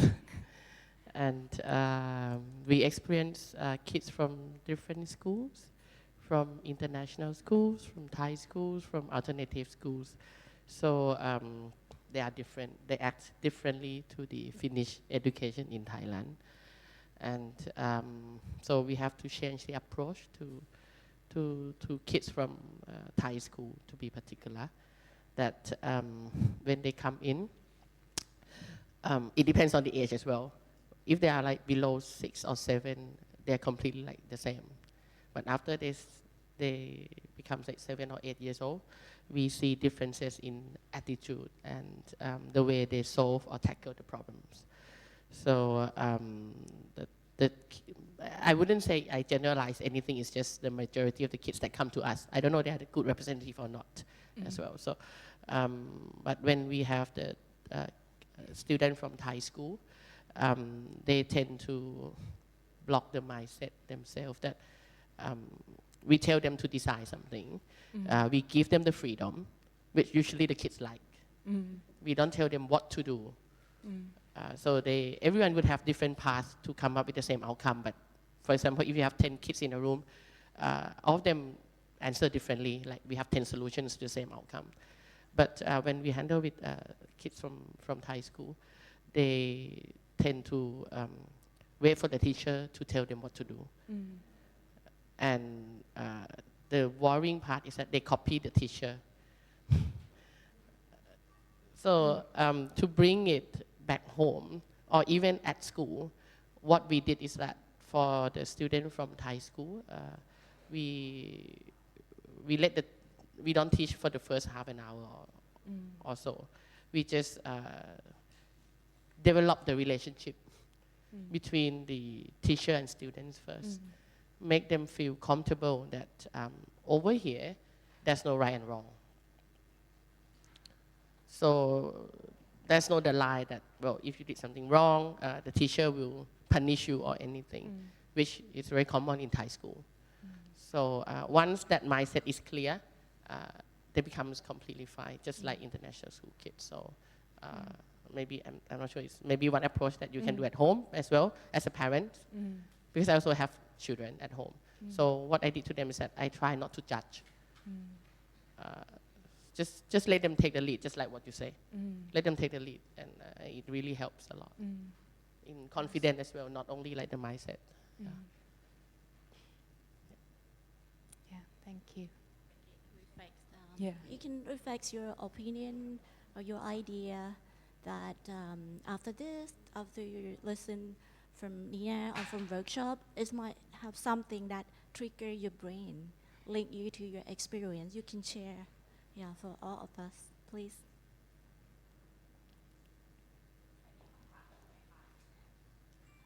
No? Oh, okay. Hi, thank you very much for your presentation. I'm sorry a bit late, but I've caught up with my colleagues here. I've missed the part where how you can assess. So first of all, Finland doesn't have any standardized tests at all. So how can you assess individual student? Okay. How well? Because I can see on your slide that you are assessing their knowledge, skills, values, attitudes, and will.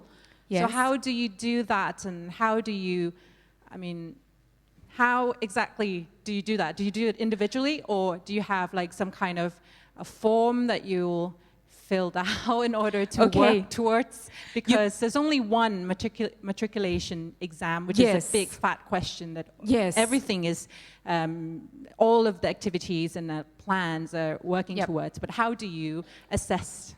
How do we assess you mean the single subjects, or in general everything? Both. Okay. So the single subjects, we don't have the standardized tests. But as I said before, we're following very much of the textbooks. And the publishers would, with the textbook, if you teach a math content, you would still have the test to assess that content. But and then if it goes to, like, let's say language, Finnish language, they would write essays and they would write tasks. But sometimes those tasks could be related to, let's say, the phenomenal part of the learning, that like you are learning about children's rights, and the writing task would link into the phenomena that you are learning in class. And then you would assess it in terms of the grammar, in terms of the content, how it's been structured, the use of language, the use of words, and so on. But as a teacher, you have a very high level of freedom in terms of the assessment. So you don't have, you plan the assessments beforehand. When you start teaching the content, you plan the assessment. But the assessment can be the one that you're taking from the book, if you're following the textbook, or it can be something that you create yourself. Then in terms of those, like those social, emotional, different things that you assess, there's no tool for that. That's your professional judgment as a teacher. So when you write your report card, you will write anecdotal notes, and those kind of skills need to be based on those. So how the children is working as a part of the group, or how the child is working as a part of the group, how the child is working independently, what kind of behavior, what kind of skills is the child displaying in the classroom. Yeah. Did I answer your question? But assessment in general is very free. It's very free how you do it, and the schools are not requiring you to use certain ways to do it. But the only standardized one is the matriculation examination. But somehow still, like the teachers, I think they have a very strong knowledge of what they should be teaching on which grade level. And as you have more experience, once you gain your experience, you know roughly where they should be at each subject.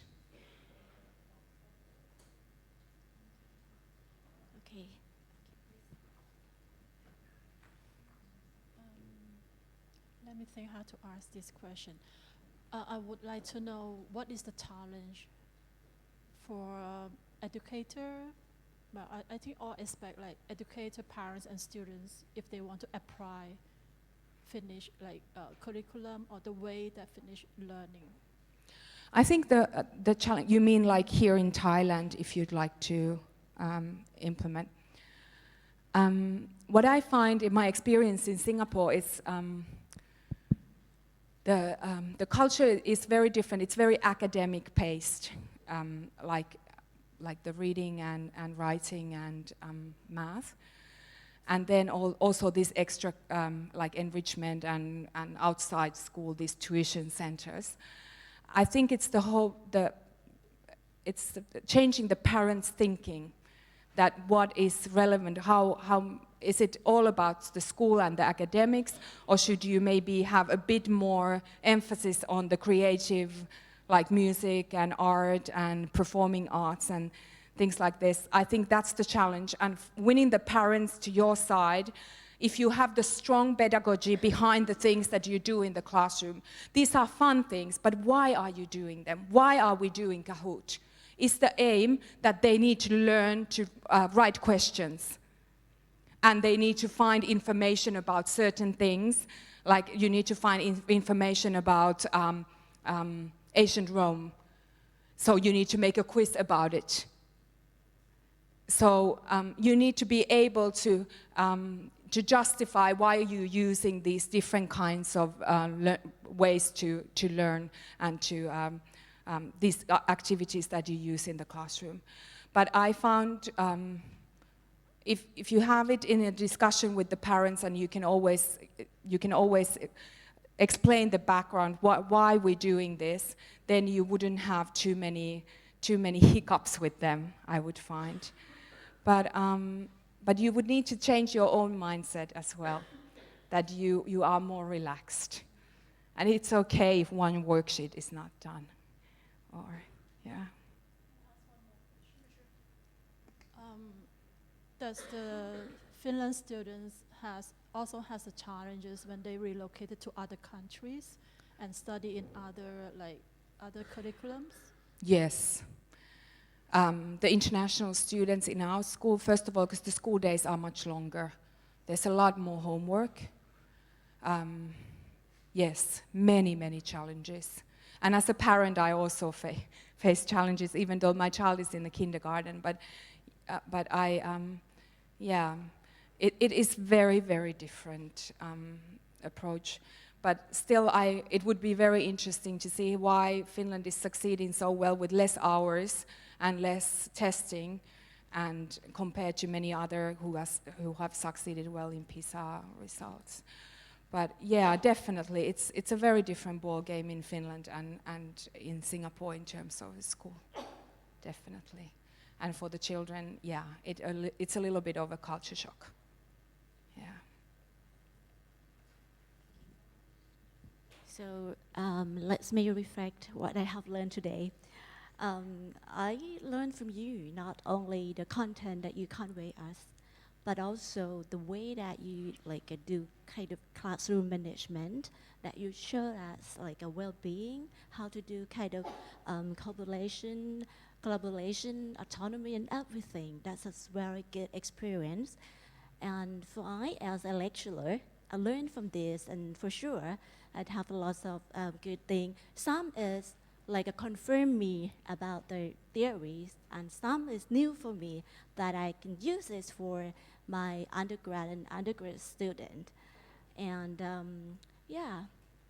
next part, let us talk, because I want the participant today to reflect in Thai, what we as a Thai after we learn from Kru Nina. As a parent, as a private sector, as a teacher, supervisor, should we or how can we apply this idea to our situation, especially our Thai context? Yes. Let's speak it in Thai. Yeah, of course. Of course you can. ค่ะอาจารย์ทุกท่านคะเดี๋ยวขออนุญาตอีก15 นาทีนะคะมันจะไม่จบถ้าเราไม่ได้รีเฟล็กกันว่าเราในฐานะ เนี่ยหลายภาคส่วนเลยมานั่งอยู่ที่นี้นะคะซึ่งเรายอมรับกันตรงนี้แล้วว่าการศึกษาไทยคงให้ฝ่ายหนึ่งฝ่ายในดูแลหรือรับผิดชอบคนเดียวไม่พอต้องทุกๆส่วนนะคะวันนี้ท่านมีโอกาสที่ดีได้เข้ามาฟังแนวคิดไอเดียของครูทางฟินแลนด์นะคะแล้วก็เป็นคนที่มีประสบการณ์อยู่ที่สอนที่ประเทศสิงคโปร์ด้วยเนี่ยท่านได้เรียนรู้อะไรนะคะอยากให้ช่วยสะท้อนแล้วก็เราคงไม่แหมก๊อปปี้เอามาทั้งหมดเนาะเพราะว่ามันก็อะไรที่มันจะเข้ากันได้กับบ้านเราโรงเรียนเราอะไรอย่างเงี้ยอยากให้ช่วยแชร์สิ่งที่ได้เรียนรู้ค่ะ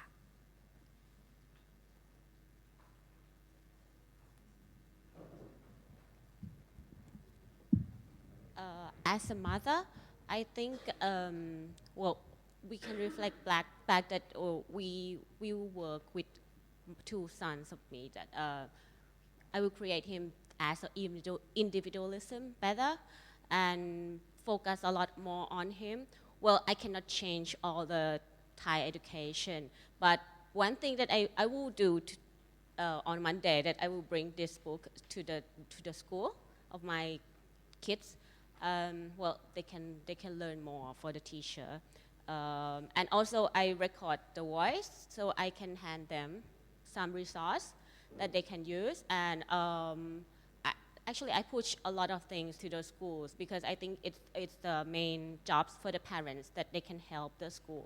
They can help not even only in the school, but you can help in the society-wise also that. We can create the kids, but we have to create the good kids enough to make a better society also. เริ่มจากที่ครอบครัวของเราเองนะคะค่ะมีท่านอื่นอีกไหมคะแชร์เป็นภาษาไทยได้นะคะ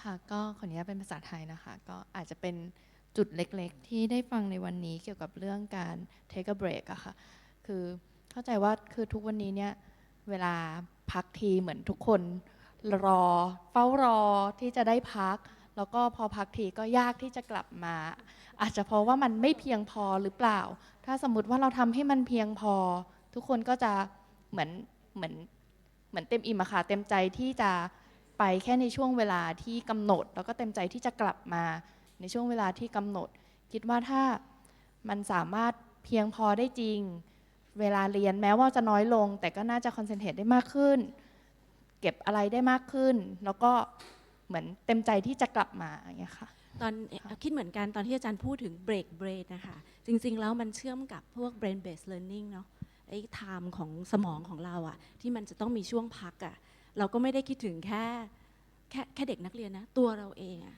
ตัวคนเป็นครูเองก็ต้องการเวลานั้นนะคะเห็นด้วยอย่างมากเลยขอบคุณค่ะ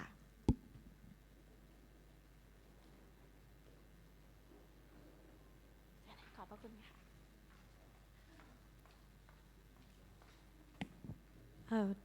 แชร์ประสบการณ์นะคะได้เคยใช้เวลาเบรกสำหรับเด็กๆเนี่ยเดิมเนี่ยเคยเบรก15 นาทีเสร็จแล้วเรารู้สึกว่าเขาเนี่ยยังไม่พร้อมที่จะเรียนแต่พอเราเบรกเพิ่มขึ้นตามใจเขาบอกว่าคุณครูให้อีกเท่านี้นะให้หนูเล่นเต็มที่เลยหลังจากนั้นเนี่ยประสิทธิภาพในการเรียนมันดีขึ้นชัดเจนค่ะขอบคุณค่ะเราเริ่มเห็นความสำคัญของความสุขที่เกิดขึ้นกับเด็กๆของเรานะคะไม่ได้มุ่งเป้าที่ cognitive อย่างเดียวแล้วนะคะแต่จริงๆเราก็อยากให้เกิดสิ่งนั้นแต่เรื่องอื่นก็เริ่มเห็นว่ามันเป็นพื้นฐานที่สำคัญมีเพิ่มเติมไหมคะสิ่งที่ดิฉันได้เห็นเพิ่มเติมก็คือคำพูดที่พูดบ่อยถึงเรื่องของ collaboration ตั้งแต่เริ่มต้นเข้ามาจัดให้ทุกท่านได้นั่งเข้ากลุ่มเราไม่รู้จักกันเลยนะคะแต่มีกิจกรรมมีอะไรต่างๆที่เพิ่มเข้ามาเราจะเห็นชัดว่าวิทยากรเริ่มจาก sincerely ที่จะเปิดเผยตัวเองให้เราฟังแล้วเราก็รู้สึกดีขึ้นนะคะจากนั้นทำให้เรา get to know เพื่อนๆว่าเป็นยังไงแล้วระหว่างเรียนเนี่ยเราได้แชร์เราได้แลกเปลี่ยนเราได้ทำกิจกรรมมันเหมือนนี่คือสภาพบรรยากาศในห้องเรียนจริงๆที่มันสนุกแล้วก็ได้เรียนรู้นะคะส่วนว่าคำว่า collaboration สิ่งที่บ้านเราเกิดขึ้นอยู่ตอนนี้นะคะถ้าท่านได้ยินคำว่า PLC professional learning community นี่คือสิ่งที่กำลังเข้ามาแต่ ตัวฟิโลโซฟีหรือที่มันเบสออนจริงๆอ่ะบางทีอาจจะเข้าใจกันผิดจะคิดแก่ว่าครูมาทำงานร่วมกันเพื่อพัฒนาคุณครูแต่ความจริงแล้วเรามุ่งเป็น School as Learning Community นะคะเป็นปรัชญาที่ทุกคนได้เรียนรู้นั่นก็คือครูเรียนรู้ที่เป็นคือ Teacher as a Learner ค่ะเราเป็นผู้เรียนรู้แล้วก็การทำงานการเรียนรู้ต่อไปนี้จะไม่โดดเดี่ยวทุกคนจะไม่มานั่งคนเดียวแล้วมองที่คุณครูแล้วก็จดแล้วก็สอบแล้วก็แข่งขันแต่เราเรียนรู้ด้วยกันเป็นกลุ่มแล้วเรารู้สึกสนุกนะคะมีการขยายเสริมต่อความรู้ตามแนวคิดของไวกอสกี้ที่เข้ามาณปัจจุบันนะซึ่งมันก็จะไปด้วยกันในเรื่องของกลุ่ม constructivism อะค่ะให้ผู้เรียนได้ construct ด้วยตัวเองแล้วก็เรียนยังมีความสุขในห้องเรียนนะคะท่านใดมีอะไรเสริมเพิ่มเติมอีกไหมคะหากไม่มีแล้วค่ะค่ะก็ถ้าไม่มีแล้ววันนี้ก็ขอขอบคุณทุกท่านที่มาร่วมเวิร์กช็อปกันนะคะทุกคนร่วมกิจกรรมอย่างกระตือรือร้นมากในเอกสารที่ให้ไปจะมีใบประเมินรบกวนช่วยทำแบบประเมินเสร็จแล้วก็ตอนออกเนี่ยส่งด้านนอกพร้อมกับรับเงินมาจำคืนแล้วก็รับหนังสือ Teach Like Finland กับ Lifelong Kindergarten กลับบ้านไปคนละเล่มนะคะพี่ขอถามนิดนึงตรงนี้กลุ่มนี้เรามีอะไรอะที่ติดต่ออะไรกันใช่ไหมคะคือดีใจมากนะเป็นครั้งแรกที่ได้มาจอยแล้วก็คิดว่าเราน่าจะได้คบกันยาวๆนะคะคบกันนานๆเผื่อมีโปรเฟสเซอร์หรือมีใครที่อะไรมาเนี่ยก็จะได้ชวนเชิญท่านมานะคะเพราะชอบในเซกชันแบบนี้ที่มากกว่าจะอยู่กับแค่นิสิตนักศึกษาซึ่งกว่าจะเข้าถึงเด็กกว่าจะเข้าถึงชุมชนเนี่ยมันช้ามากนะคะแล้วก็เดี๋ยววันที่7กันยานี้นะคะจะมีงานอีกงานหนึ่งจัดร่วมกับคณะครุศาสตร์จุฬาเหมือนกันเป็นงานเสวนาเกี่ยวกับการเรียนรู้ตลอดชีวิตแล้วก็การกระตุ้นให้การเรียนเป็นเรื่องสนุกงานจะจัดที่คารุจุฬาวันที่7กันยาช่วงบ่ายนะคะลองไปดูรายละเอียดกันได้ในเพจของ bookscape ค่ะมีรายละเอียดไว้ยังลงทะเบียนได้อยู่ค่ะครับแล้วก็ติดตามกิจกรรมต่อเนื่องได้ต่อเนื่องนะครับ bookscape ยังจัดงานกสศอย่างต่อเนื่องปีนี้เรานอกจากงานที่เมย์พูดไปเนี่ยจะมีอีก2งานนะครับก็คือเป็นเวิร์กช็อปเกี่ยวเรื่อง read aloud handbook นะครับว่าการอ่านออกเสียงให้ลูกฟังเนี่ยมันมีความสำคัญต่อพัฒนาการเขายังไงในอนาคตแล้วอีกเรื่องหนึ่งเนี่ยเป็นเรื่องกว้างๆนะครับเป็นเรื่อง why we sleep ก็คือเหมือนกับว่าการนอนมันมีความสำคัญยังไงนะครับเราจะลองมาคุยกันนะครับอันนี้น่าจะเป็น public forum นะครับแล้วก็ปีหน้าเนี่ยเราน่าจะจัดงานอย่างต่อเนื่องอีกนะครับก็ฝากติดตามกิจกรรมของเราอย่างต่อเนื่องที่ bookscape นะครับแล้วก็ขอขอบคุณคุณนีน่ามากนะครับก็ give a round of applause to her thank you very much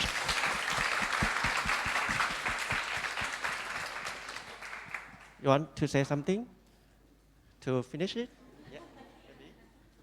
Okay, I wish you all the best of luck in the most important and the best profession in the whole world if you are a teacher and if you are a parent or you're here for any other interest.